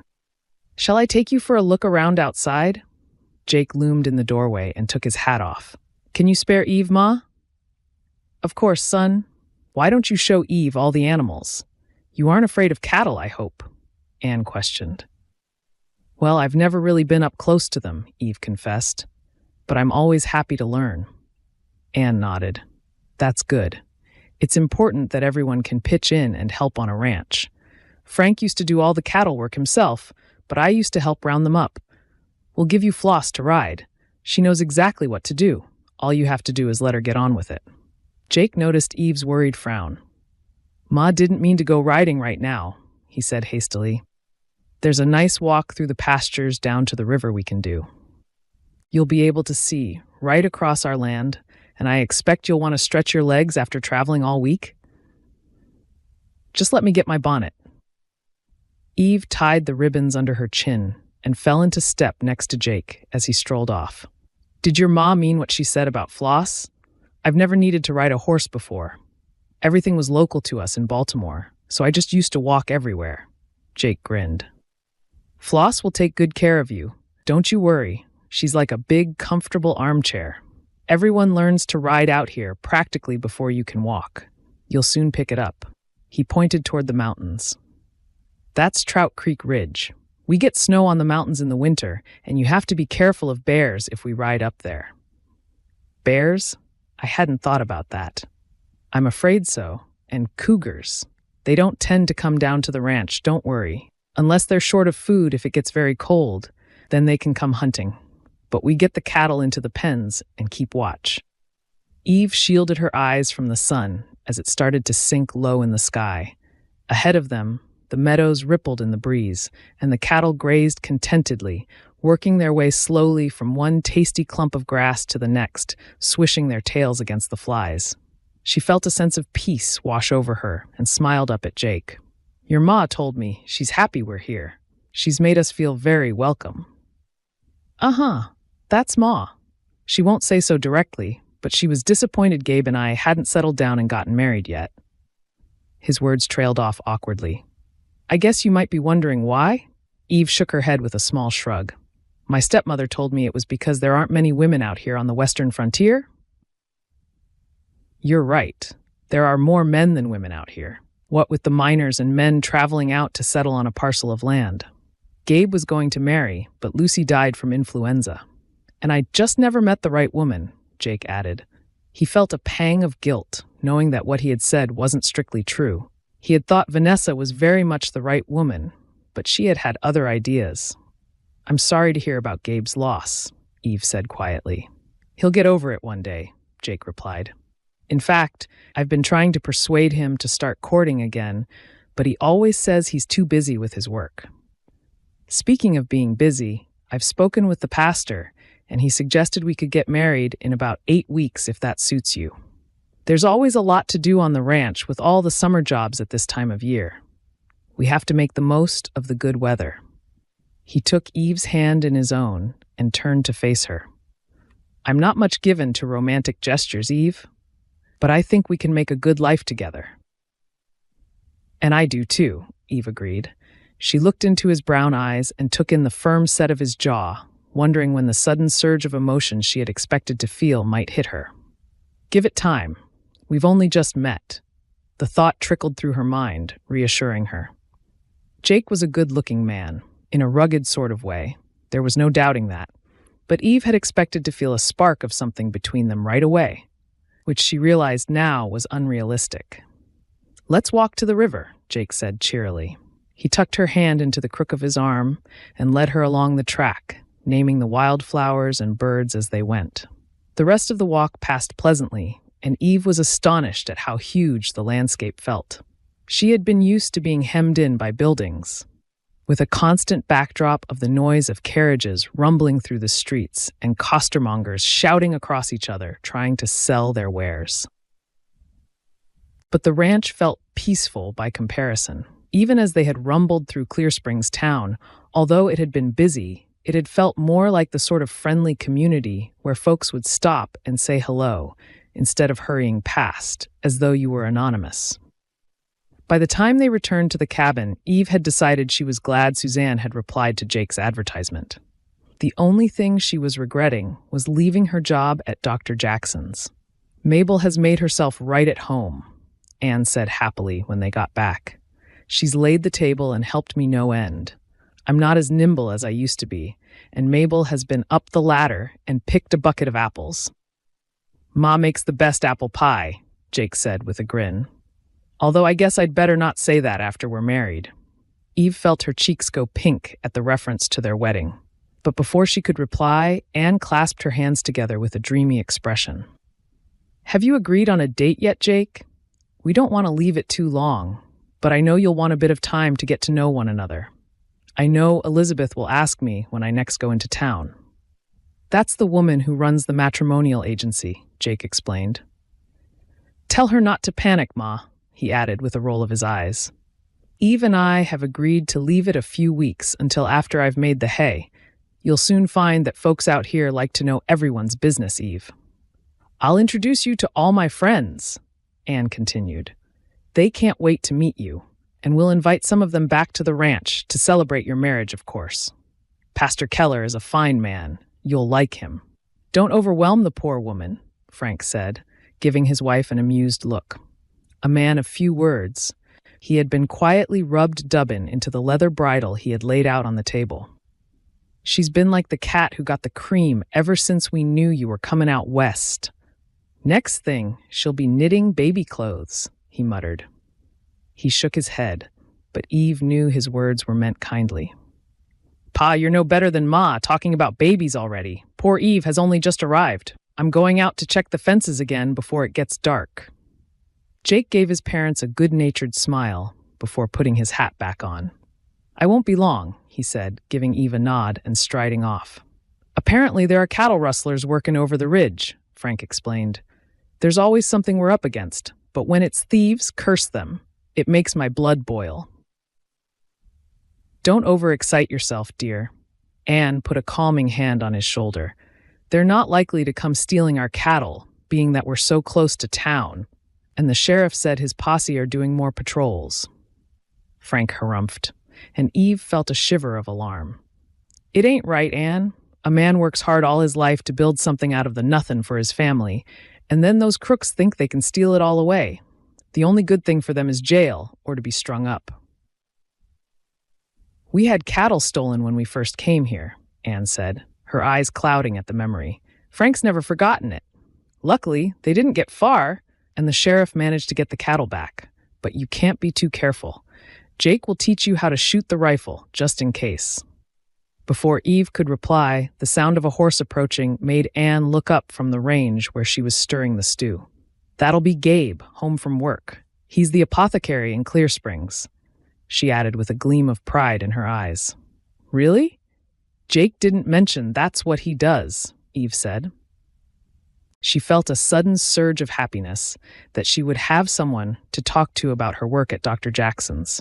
"Would you take this bucket of scraps out for the piglets, dear? Did Jake show you where they were?" Eve nodded and took the bucket from Anne, glad to be able to help. As she walked toward the barn, she wondered whether Gabriel might want an assistant, but then dismissed the idea immediately. Jake had made it pretty clear that her place would be on the ranch, and she knew it would be unusual for a married woman to work away from the home.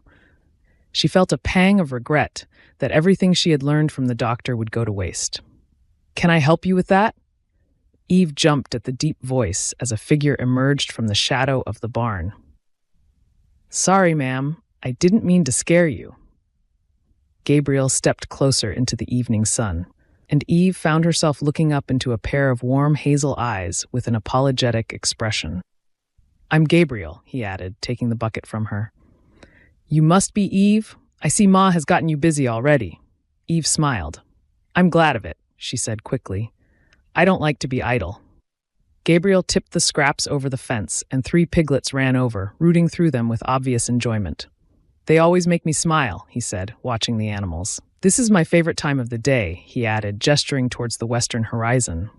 The sun looked huge as it sank, lighting up the sky with a dramatic wash of pinks and oranges, and Eve gasped at how beautiful it looked. "I can see why. You're very fortunate to have grown up somewhere so wonderful. It's the perfect place to raise a family."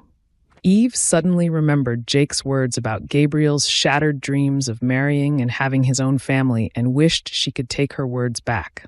A shadow of regret passed across Gabriel's face, but it was quickly gone, and Eve vowed to herself that she would be more thoughtful not to remind him of losing his fiancée in the future. "Jake and I certainly had an idyllic upbringing," Gabriel said as they strolled toward the cabin. "It was hard work, mind you." But the Lord blessed us when Pa found this plot of land to settle and create the ranch. A sudden gust of wind whipped Eve's shawl off her shoulders, and it floated away, landing in the grass just beyond Gabriel. He quickly bent down and handed it back to her.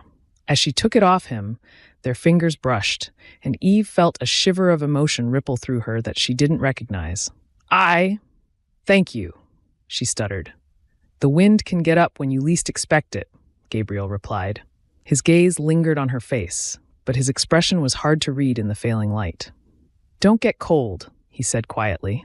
Let's get inside. Otherwise, Ma might worry that I'm boring you with talk of my work. He smiled, and Eve's heart skipped a beat.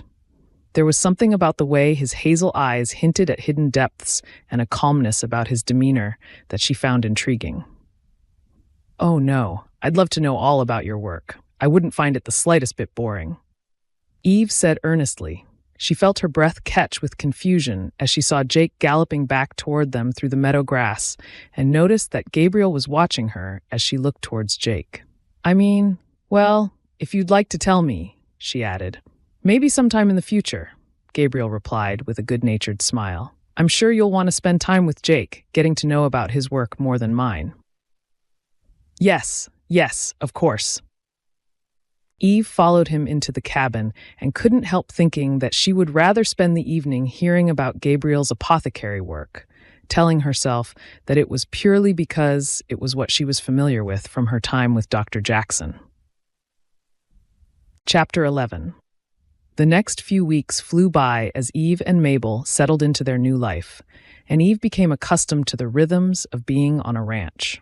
She soon learned that the animals came first. Whether it was the middle of the night or the crack of dawn, if one of the animals needed attention, Jake would tug his boots on and hurry away with cheerful dedication, and Anne would stoke up the range in case he needed hot water to treat an animal or coffee to stave off tiredness. After looking deep into her conscience about the unexpected way she had felt drawn to Gabriel on her first night at Sunnybrook, Eve had been careful to devote all her attention to Jake, although it had been hard for them to spend much time together, what with him being so busy outside. Why don't I pack you up a picnic and you can go out to the fields to eat with Jake tonight? Anne bustled around the kitchen, clattering plates as Eve kneaded dough to bake bread. Mabel sat near the door, which had been propped open to catch any breeze, and was working her way through a pile of mending. The air felt heavy after a spell of humid weather, and Anne fanned herself. Reckon we could do with a good shower of rain to cool the air, but not until Jake's finished making the hay. Would that be okay? I don't want to disturb him if he's too busy to stop his work. Eve pushed a lock of hair back from her forehead as she divided the dough and shaped it into several loaves. Anne gave her a shrewd look. One thing you gotta learn, Eve, is that you have to seize the chance to spend a little time together. Frank would labor morning, noon, and night when he was younger. The jobs are never finished. It ain't like city folk who can go courting at the park or take a visit to the theater. When you work on the land, it's about snatching a few moments together when you can. Thank you. In that case, I would very much like to take a picnic out. Eve gave the older woman a hesitant smile. I'm not experienced in romance, as you can probably tell. I always imagined that Ma would help guide me when it came to marriage, but that wasn't to be. She paused for a moment before continuing. I was a little worried that I might not live up to Jake's expectations because of the way I look. She blurted out, Honey, you can put that thought straight out of your head. Anne poured 2 glasses of lemonade and handed one to Eve with a reassuring smile.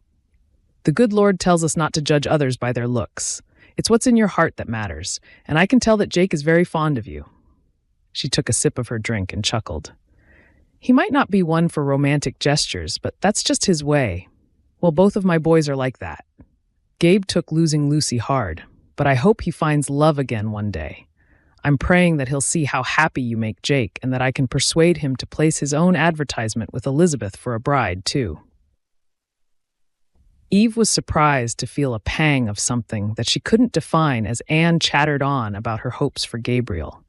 She tried to imagine him with a beautiful woman on his arm who was filled with admiration for his apothecary skills, and for a split second, it gave her a wistful yearning that it could have been her. She blinked hastily, trying to erase the image from her mind. "I'm sure if anyone can persuade Gabe to open his heart again, it would be Jake," she replied quickly, hoping that her confusing emotions weren't showing on her face. "I can tell they're very close. Jake always speaks very highly of his brother." "They've always looked out for each other," Anne agreed. Her expression softened as she thought about her sons. "You've probably seen that Gabe isn't as strong as Jake. The doctor said it had something to do with his muscles and that there wasn't a thing we could do about it. I prayed every night because Frank wanted 2 strapping boys to take over the ranch one day. But the Lord blessed Gabe with a quick mind instead. He used to read books every evening after doing his chores in the hope of becoming a doctor. But we couldn't spare him to take the time away to study, so he became an apothecary instead. That sounds a lot like Eve. She was forever poring over her medical books." Mabel snipped the piece of cotton and threaded her needle to mend the next shirt in her pile. Eve felt her cheeks turning pink as Anne gave her a surprised look. "It was just the books Dr. Jackson gave me. I used to enjoy learning about diseases and treatments, only so I wouldn't show myself up in front of his patients," she added. Anne nodded thoughtfully. "It sounds like you have a lot in common with Gabe in that case." Before she could continue, a shout from Frank, who was outside, interrupted them. "I promised I would take him for a ride out in the wagon. He likes to see what Jake's been up to, even if he can't help out any longer. I'll be sure to have Floss back as soon as possible so you can ride her later."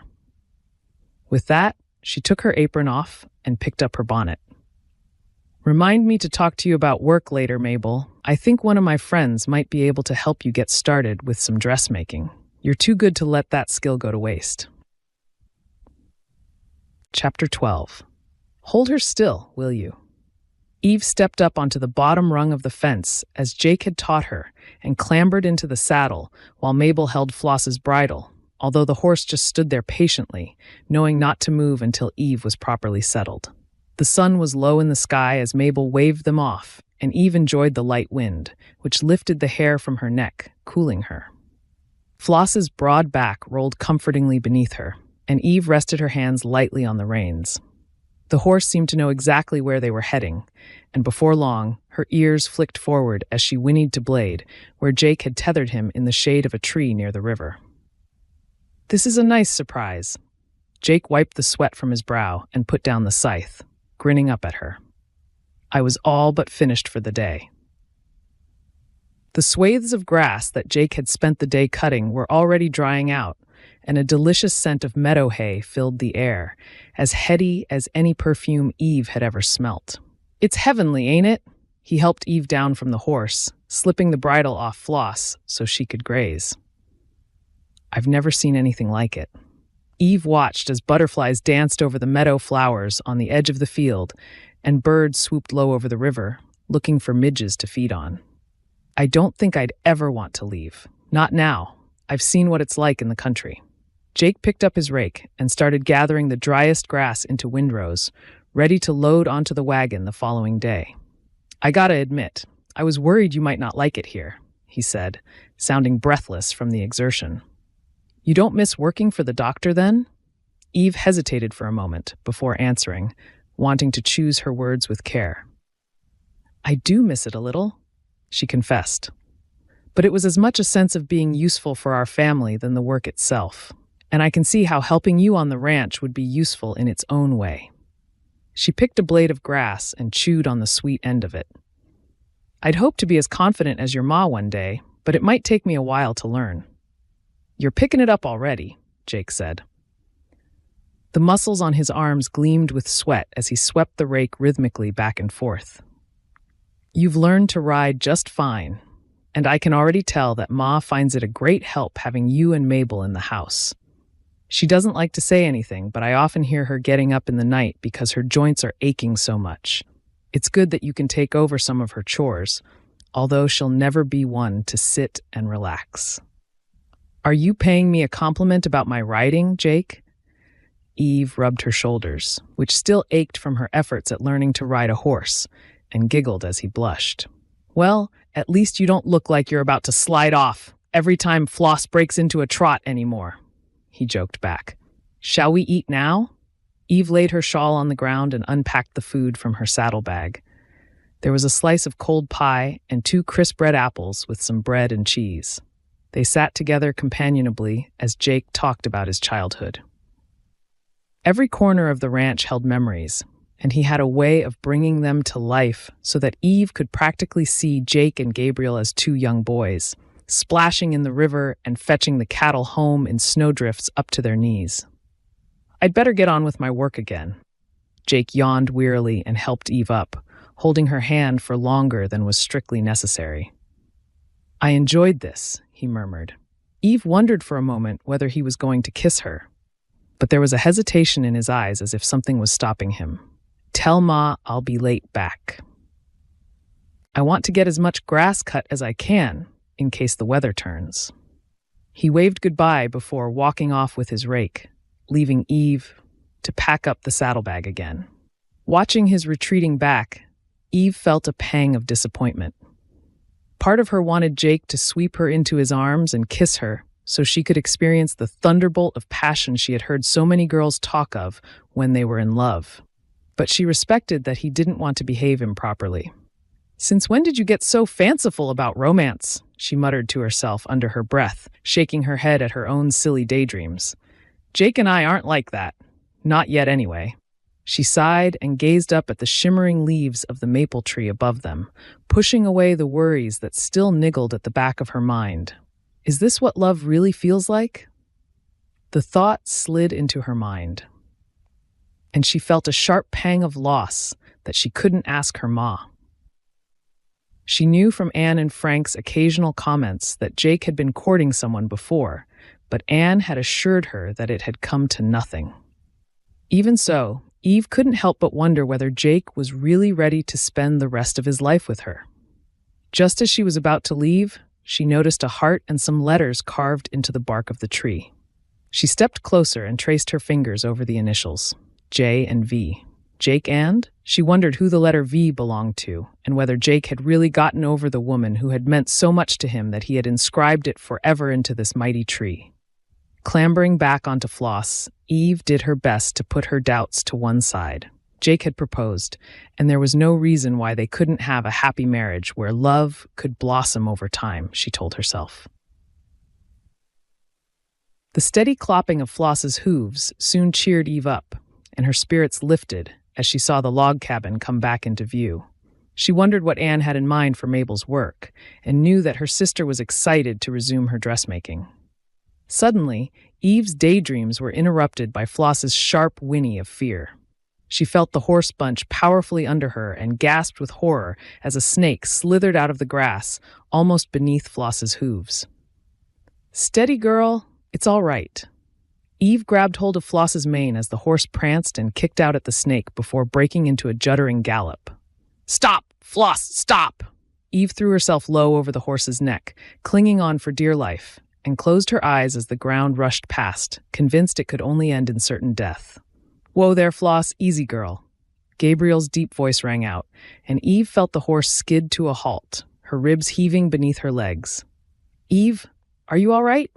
Without daring to open her eyes, Eve felt strong hands around her waist, and she slid off the saddle into Gabriel's arms. I thought. She tried to speak, but it was as if she had lost all her senses, and she just opened her eyes and waited for the trembling in her legs to subside. I know. You don't have to try and say anything. I understand. Gabriel held her and spoke in a crooning voice to Floss. The horse snickered and nudged her soft, velvety muzzle against Eve's hand. I think she's trying to tell you she's sorry, he murmured, holding Eve at arm's length to make sure she was all right. Was it a snake? Eve nodded and blinked back her tears. I'm sorry, she gulped. Anne warned me about them and said that Floss would look after me. I just panicked is all. I've never galloped before. I remember being terrified the first time I was on a horse that bolted, Gabriel said with a kind smile. You've done it now, though, and if you don't mind me saying, you're a natural horsewoman. Most people would have fallen off within seconds. You and Floss are clearly a good match.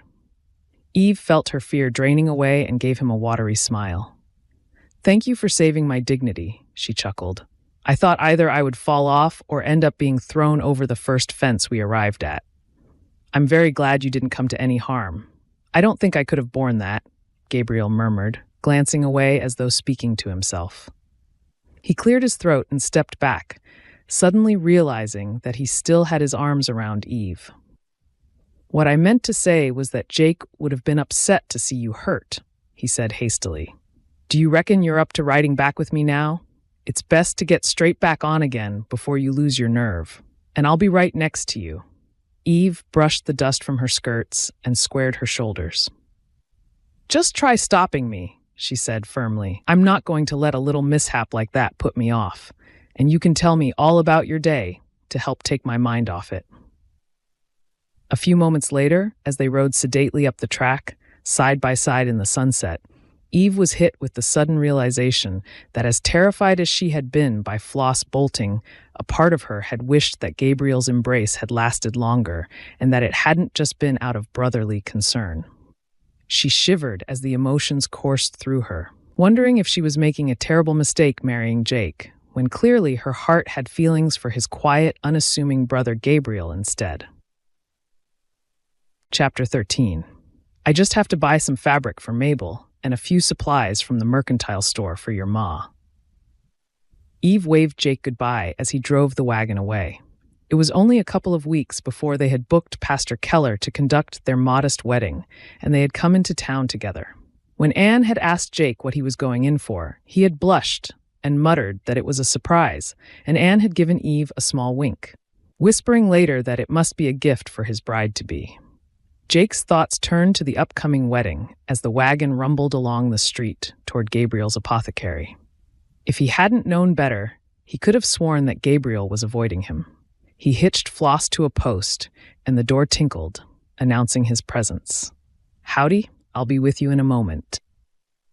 Gabriel's voice drifted through from the storeroom. Seeing that there were no customers, Jake headed out back to find him. It's only me. I just called in to make sure everything's all right. You've hardly been home for the last couple of weeks. Is it something I've done? Jake's tone was light, but he searched Gabe's face for clues.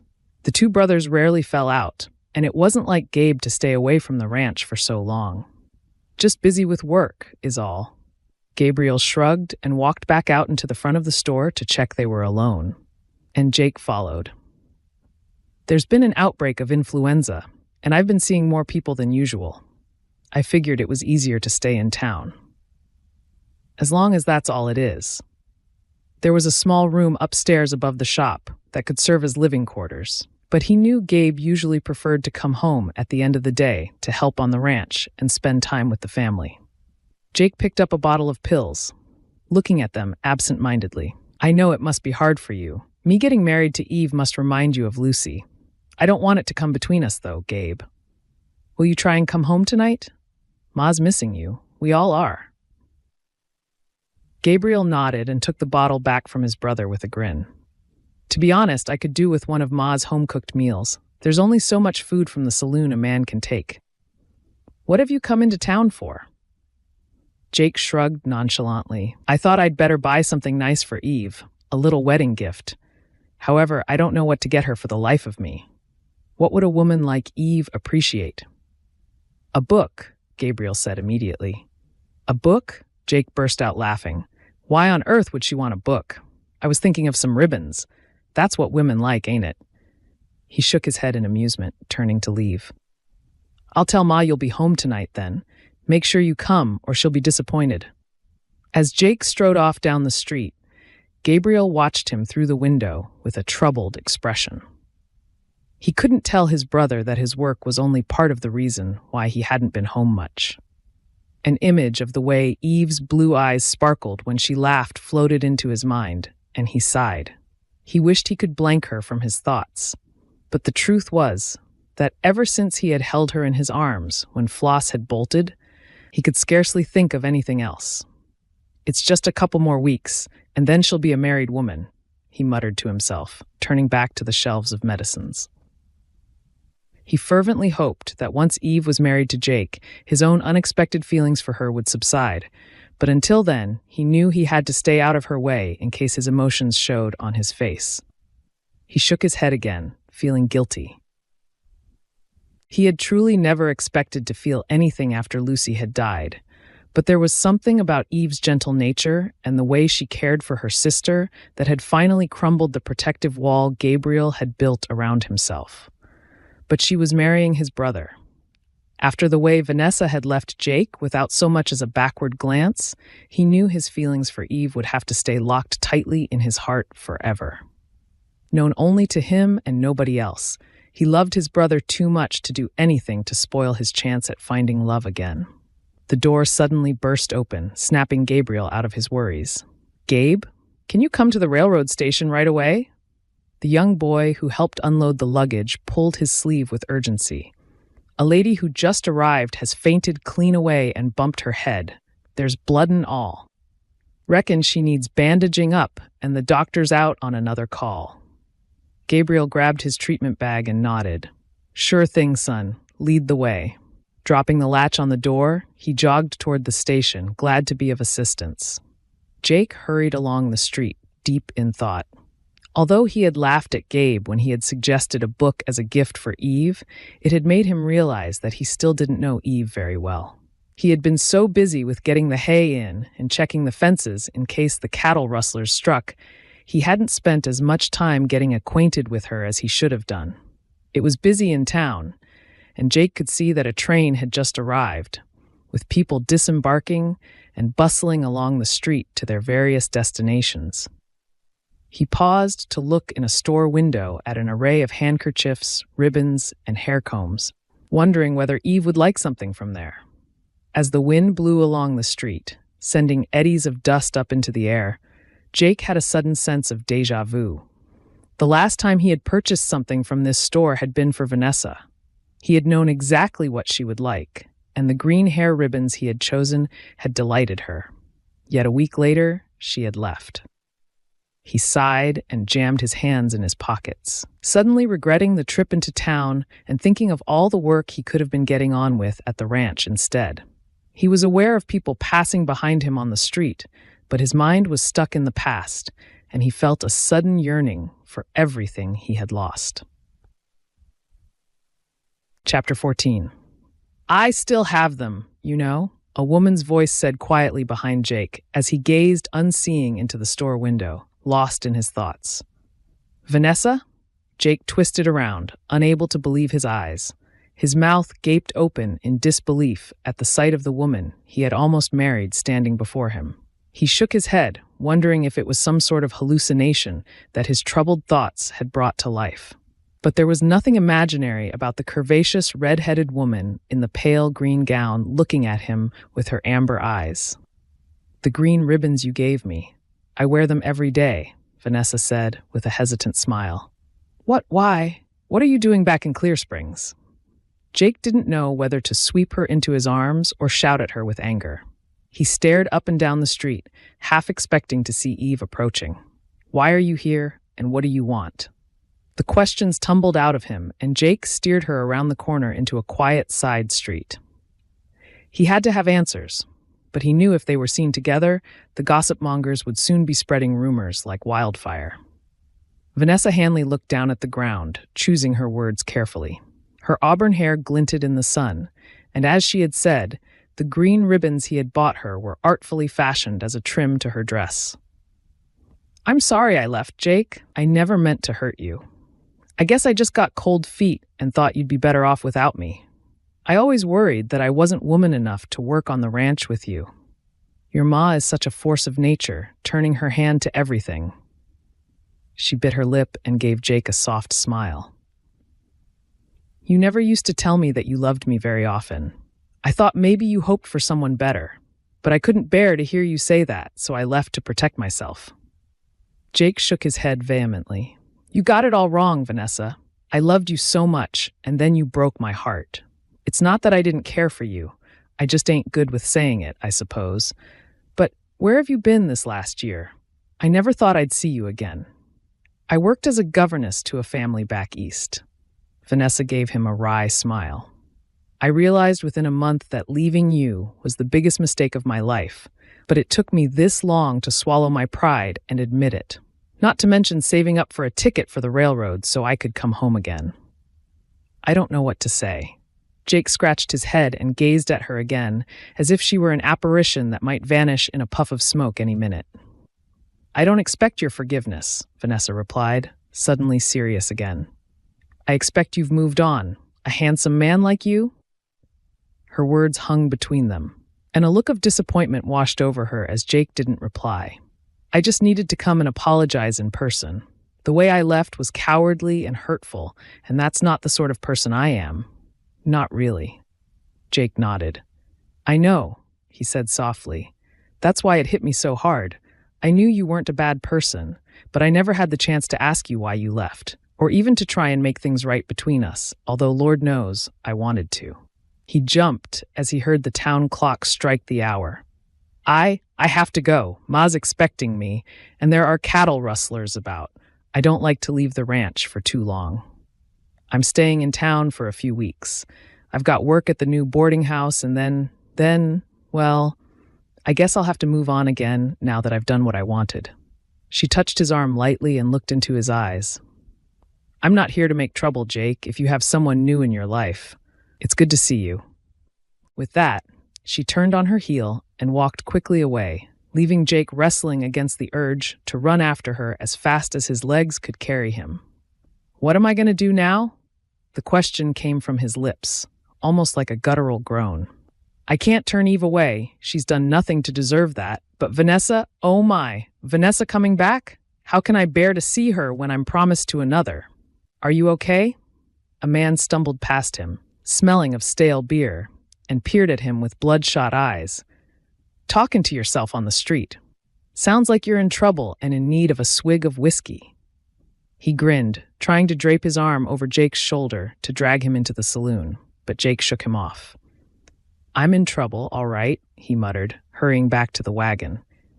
As the maelstrom of emotion swept through him, he didn't even notice the commotion at the station, where his brother was helping a woman to the nearest bench where she could catch her breath while he treated the cut on her head. What should I do? Jake muttered over and over again as he battled with his conscience. Just rest here a while, ma'am. It's just a superficial cut which will heal within a few days. Gabriel caught sight of his brother hurrying back through town and felt his stomach lurch with worry.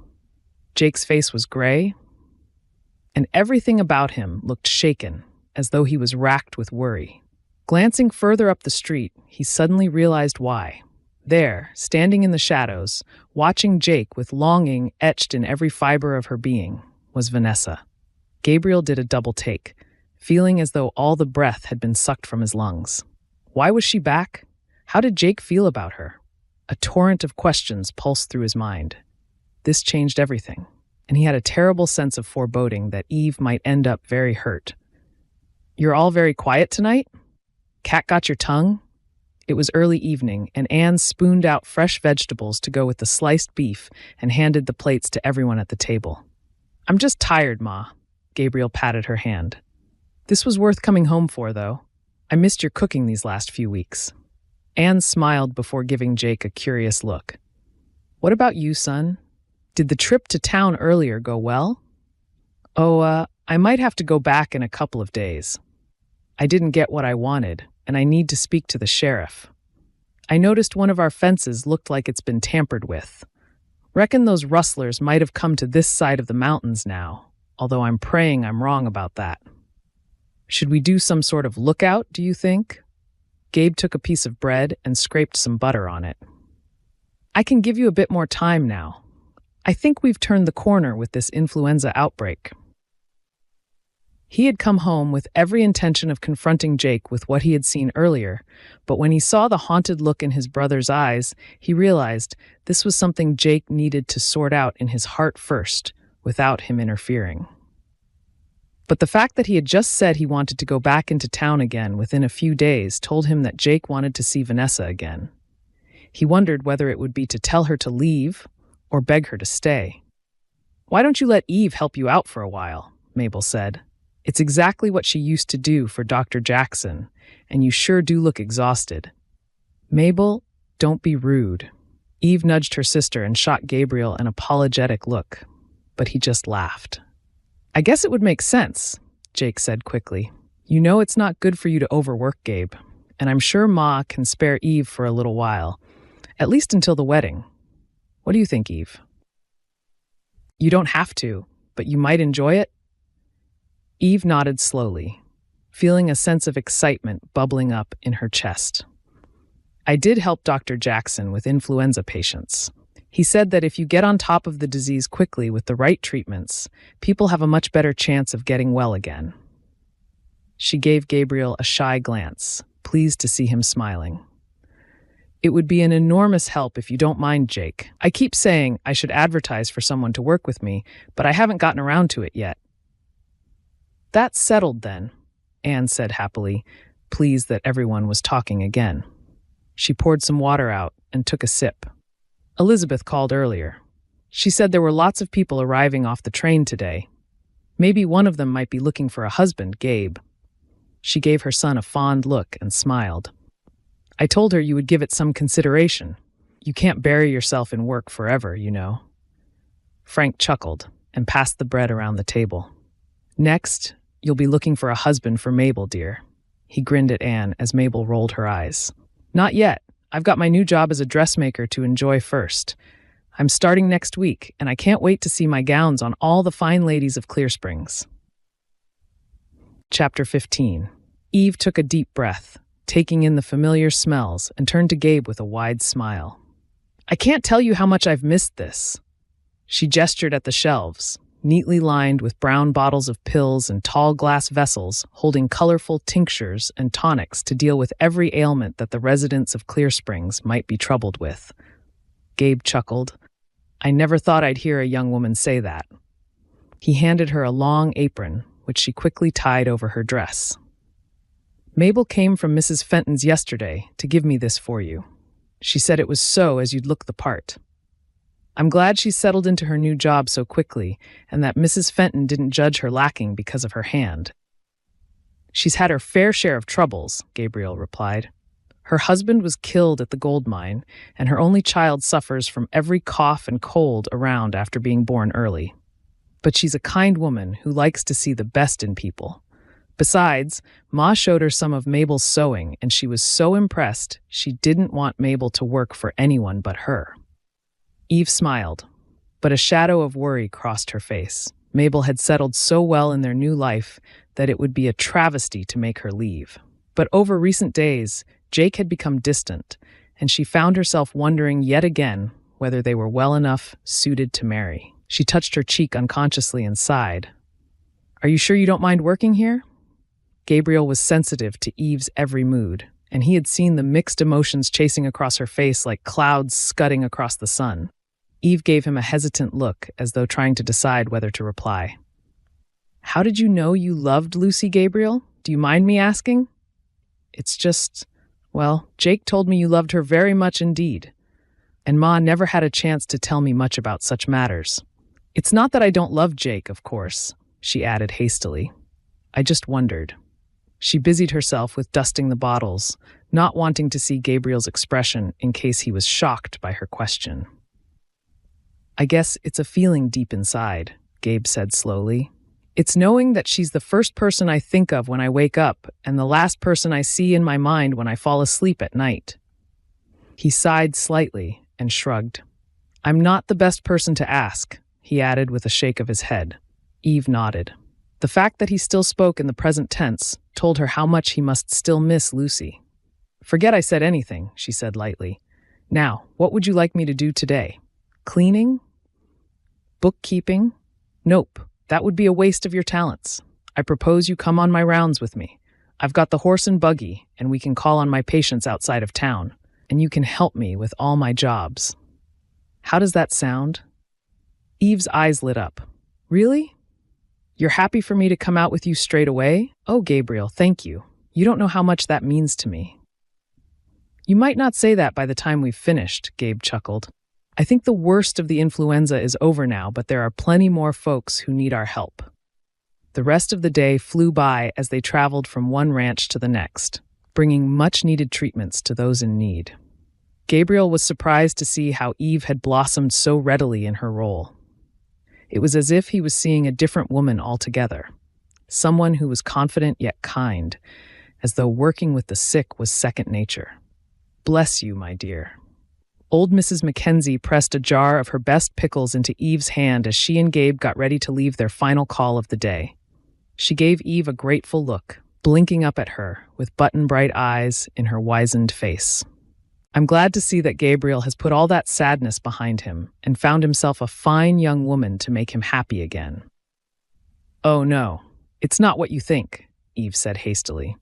She was glad that Gabe was busy with the buggy and hoped he hadn't heard the comment. "Gabriel is to be my brother-in-law, but I'm working with him as he's so busy, and it's what I used to do before I came to Clear Springs." "Are you sure?" Mrs. Mackenzie looked puzzled.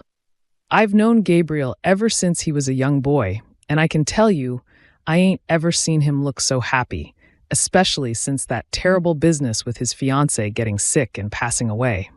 She lowered her voice, but her whisper was still loud enough to make Eve wince with embarrassment. "Maybe you've picked the wrong brother, dear. I'm rarely wrong about such things, and I can tell Gabe has a soft spot for you. In fact, I'd go so far as to say he's head over heels in love. Mind you, being a man, he probably doesn't realize it," she added with a chuckle that turned into a wheezing cough. "Remember to stay in by the fire now that the nights are starting to draw in, Mrs. Mackenzie, and take a glass of the tincture if your chest feels sore." If he had heard the old woman's words, which had just shocked Eve into silence, Gabriel gave no indication. "We'd better get going, Eve. I want to make sure we're home before nightfall." Eve nodded and climbed into the buggy next to him as the elderly lady retreated back into her ramshackle cabin and waved them goodbye. Her head swam with what Mrs. Mackenzie had just said. Is it really possible that Gabe might have feelings for me? Is that why Jake has been so distant these last few days? The questions pulsed silently through her mind as the buggy rattled along the road back toward town, leaving Eve feeling more confused than ever. She risked a sidelong glance at Gabriel, wondering what he was thinking, but his expression was impossible to read. Eventually, as they turned off the road and made their way home, Gabriel broke his silence. "I've been meaning to tell you, but wasn't sure how. I might not be able to attend the wedding. Would you be very upset?" His tone was flat, as though he had no choice in the matter. "No, I mean, if that's what you have to do," Eve stuttered. "Have you told Jake?" "Not yet. Ma won't be happy, but it's my work. I have to travel away for work on that day. Something has come up that I forgot to tell you about. In fact, I've been thinking it's time for a fresh start for me. I might look for work elsewhere. There are too many memories here." Eve felt her stomach sink and blinked back sudden tears. The thought of not seeing Gabriel's kind face every day hit her like a punch in the solar plexus. She was glad it was almost dark, and he couldn't see how wretched his news had made her feel. "I see. Well, that's a terrible shame, but you must do what you think is right." Eve scrambled down from the buggy as soon as the cabin came into sight, wondering how she was going to get through the evening when her emotions were in such turmoil. "It's not what I want to do, but I must." Gabriel's whispered words were lost in the darkness as he watched Eve running away, and he trudged across to the barn to feed and water his horse with a heavy heart. Chapter 16. When Eve sat down to eat dinner later that night, Jake seemed troubled. He had dark circles under his eyes as though he hadn't slept for days, and he picked at his food.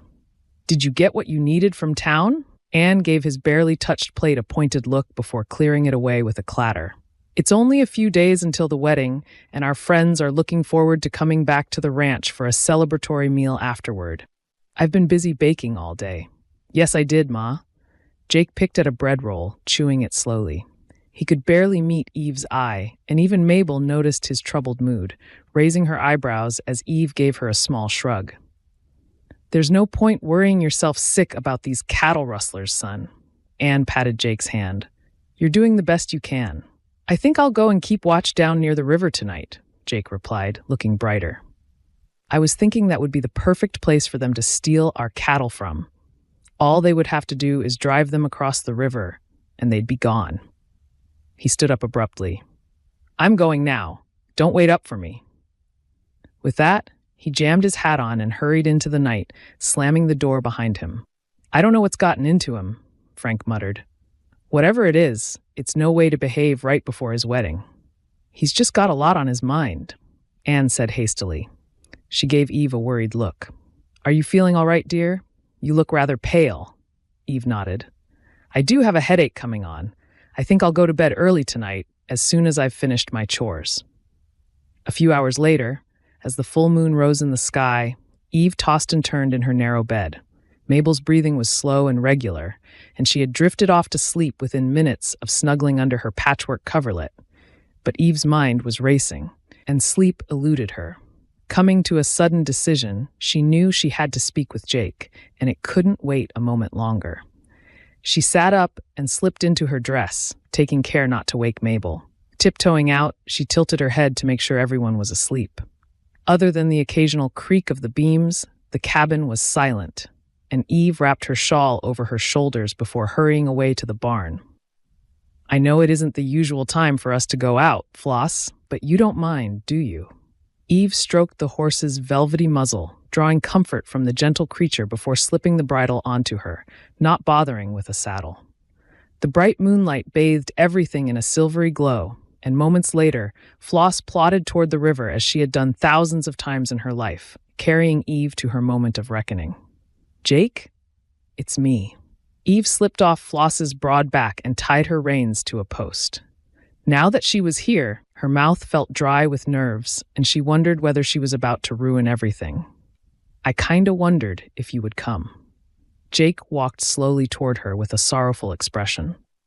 "There's something I need to tell you, and I've been trying to figure out the best way to say it." "And I have something I have to say too. It can't wait." Eve's words came out in a rush, and she lifted her chin, suddenly feeling a sense of calm come over her. Whatever happened, she was doing the right thing. She had to tell Jake her feelings, or it wouldn't be fair to any of them. "I'm sorry, Jake, but I can't marry you." Eve reached out and took his hand to soften her words. "You're a wonderful man, and I adore being here at Sunnybrook, but I just don't feel the way a wife should feel about a husband. I kept hoping the spark would come, but—" Jake nodded slowly. "I know, Eve. And I'm sorry it hasn't turned out how I'd hoped. I thought I could force myself to fall in love if I gave it enough time. But the truth is, my heart still lies with Vanessa." He glanced toward the carving on the tree trunk, and as the moonlight hit his face, Eve could see his expression was full of regret and also hope. He sighed deeply before continuing. "I never expected to see her again, but she came back to Clear Springs a couple of weeks ago, Eve. I'm so very sorry. I tried to fight my feelings, but I still love Vanessa, and it wouldn't be fair of me to marry you knowing that." Eve felt as though a huge weight had suddenly lifted from her shoulders, and she smiled at him. "Don't be sad, Jake. It just wasn't meant to be." "But what will you and Mabel do? I went to the bank, and I have enough money to pay for your railroad tickets to go back east." Jake's voice was racked with guilt. "Mabel is so happy with her job, and I know you don't have a family to go back to."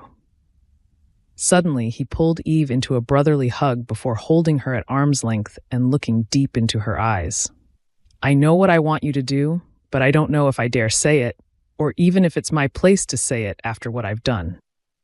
"And what would that be?" Eve shivered with emotion as the moonlight lit up the homestead across the paddocks, feeling her heart pulling her back there. "Gabriel loves you," Jake said gently. "I've known it for weeks, but how could I say anything when you'd come here to be with me? It's all such a mess." "Are you sure? You know him better than anyone," Eve replied. Her heart started thumping in her chest. "How can you be sure he's really over Lucy?" Jake shook his head firmly. "He loved her, but not in the way he is with you, Eve. You have to believe me. He's like a different man when he's with you. I can see it, and I reckon Ma has realized too. You don't ever need to wonder whether you're second best. You and Gabe are meant to be together. I just hope he can put his pride to one side and admit how he feels about you." He paced back and forth before stopping in front of Eve again. "And what about you, Eve? You've said you don't love me? Could you learn to love Gabe instead? Eve smiled as hope fizzed in her veins. That was the other thing I wanted to say. I've had feelings for Gabe for a while, but, like you said, it was all a terrible mess, so I hid them away, thinking he was still grieving for Lucy. You love him too? Jake released a huge sigh of relief. Thank the Lord we came to our senses. He untied Floss, helping Eve get back onto her broad back, and the horse snickered and flicked her ears toward the cabin, knowing it was time to go home. I reckon you and Gabe need to take a walk outside in the moonlight. It's time for some straight talking. He slapped Floss on her rump and grinned as she galloped off, and Eve's long blonde hair flew out behind her. Whoa, girl. Eve slowed Floss to a walk as they approached the barn, and the horse whinnied as Gabriel stepped out from the shadows. Is everything all right? Gabe's voice was full of concern, and he held the bridle as Eve dismounted. I heard you leaving earlier, and I was worried. You looked kind of sad at dinner tonight. Is it because I said I wasn't coming to the wedding? I'm sorry if I hurt your feelings. It's just, I don't think I can. Eve shook her head. I was sad because I can't imagine spending a single day without you, Gabe, and you said you're thinking of leaving. I've been struggling with knowing what to say for weeks, but I had to put it right before the wedding. I just went down to the river to tell Jake I can't marry him. You mean you're leaving Sunnybrook? Gabe's face fell. Jake still loves Vanessa, and I hope they will get married. In fact, I'm sure they will. Eve knew that this was her moment, to be honest, and that if she didn't say anything, she would regret it forever. I couldn't have married him anyway. My heart belongs to someone else, a man who is everything I ever dreamed of.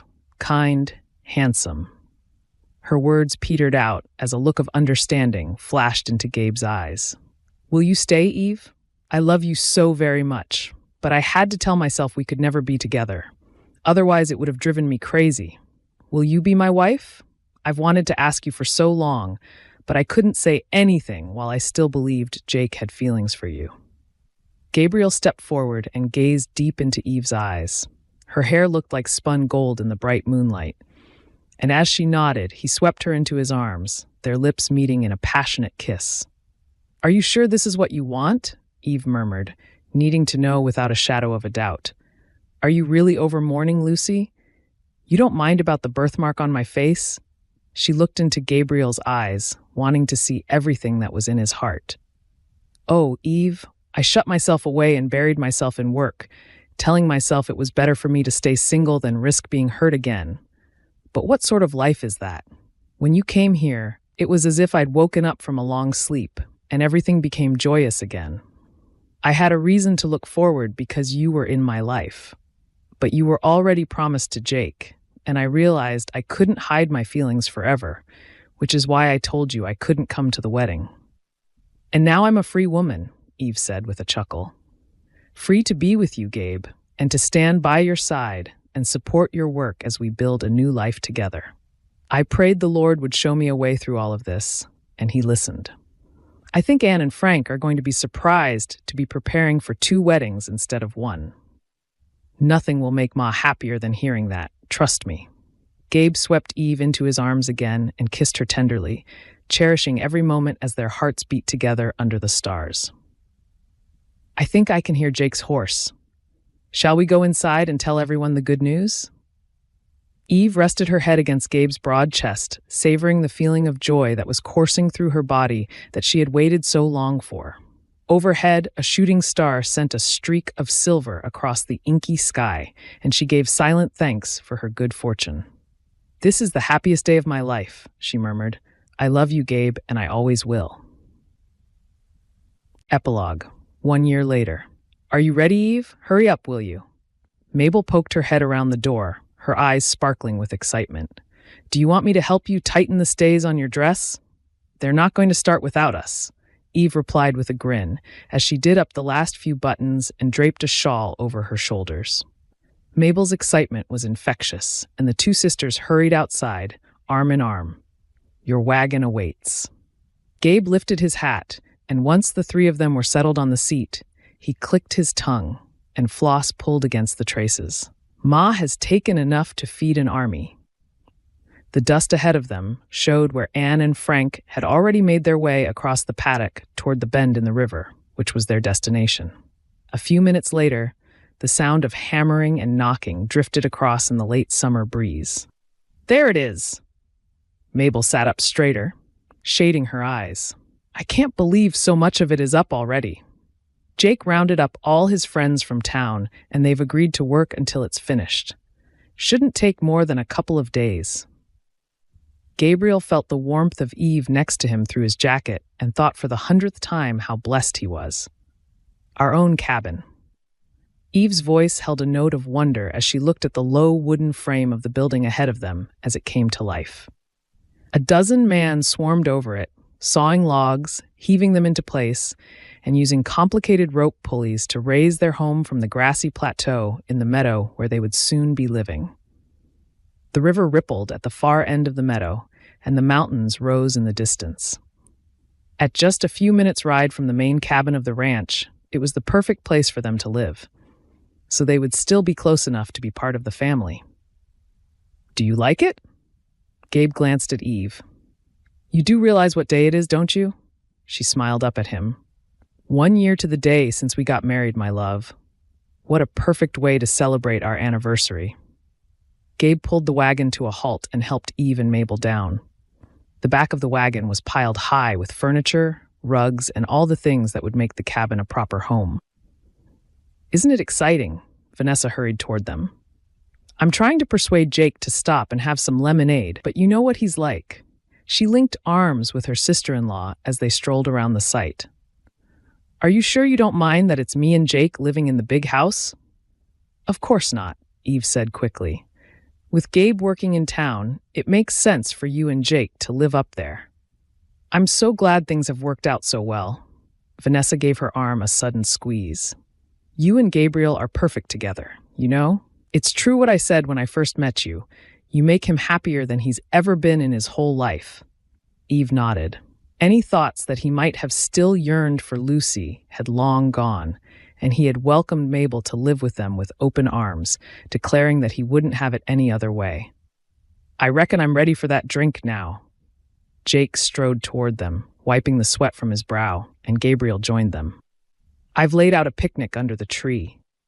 Mabel waved to them, and Eve took Gabriel's hand, holding him back slightly as the others went ahead. Gabe put his arm around Eve, kissing her tenderly. "I can hardly believe how much my life has changed in just over a year. A double wedding with Jake and Vanessa, married to the most wonderful woman I've ever known, and a new home for us. We have so much to be grateful for, Eve." "We certainly do. We've been blessed in so many ways." Her eyes twinkled as she looked up at him. "I think it might be time for another wedding before much longer, too." She jerked her head toward the young carpenter who had just accepted a glass of lemonade from Mabel, noticing the way her sister's laugh carried on the breeze as he said something to her. "Mrs. Fenton told me that George has taken to calling for Mabel. You'll have to make sure his intentions are honorable." "You can bet I will," Gabe said firmly.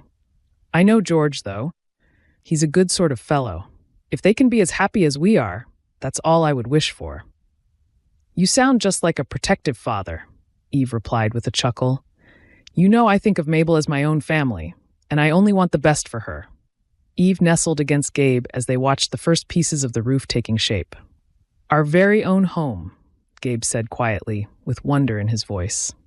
"We'll have a seat on the veranda, where we'll sit and watch the sun setting over the mountains, and our children will play in the meadow. It's everything I ever wanted for us from the moment I realized I was in love with you." "I'm glad you mentioned about the children playing in the meadow," Eve said, giving him a secretive smile. She stood on her tiptoes and kissed him gently before glancing down at the slight swell of her belly under her apron. "I reckon by next spring you'll need to build me a crib, Gabe. I've suspected for a few weeks, but as it's our anniversary, today seemed like the perfect time to tell you we're having a baby." "A baby?" Gabe grinned and drew her into an embrace. "Ma's gonna be tickled pink, and Jake told me he and Vanessa have news as well, which can only mean one thing. Sunnybrook Ranch is going to get a whole lot busier," Eve said happily. "Let's go and tell the others." They strolled over to the shade of the tree, where their family and friends were already enjoying the picnic. "Gabe and I have something to tell you all," she said.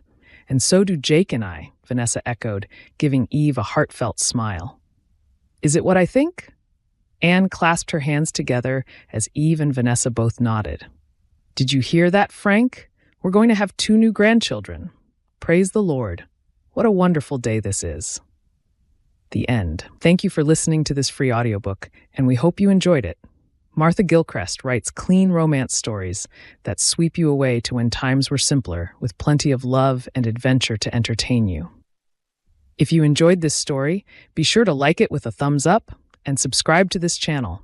That way, you will always know when a new audiobook has been added for your listening pleasure.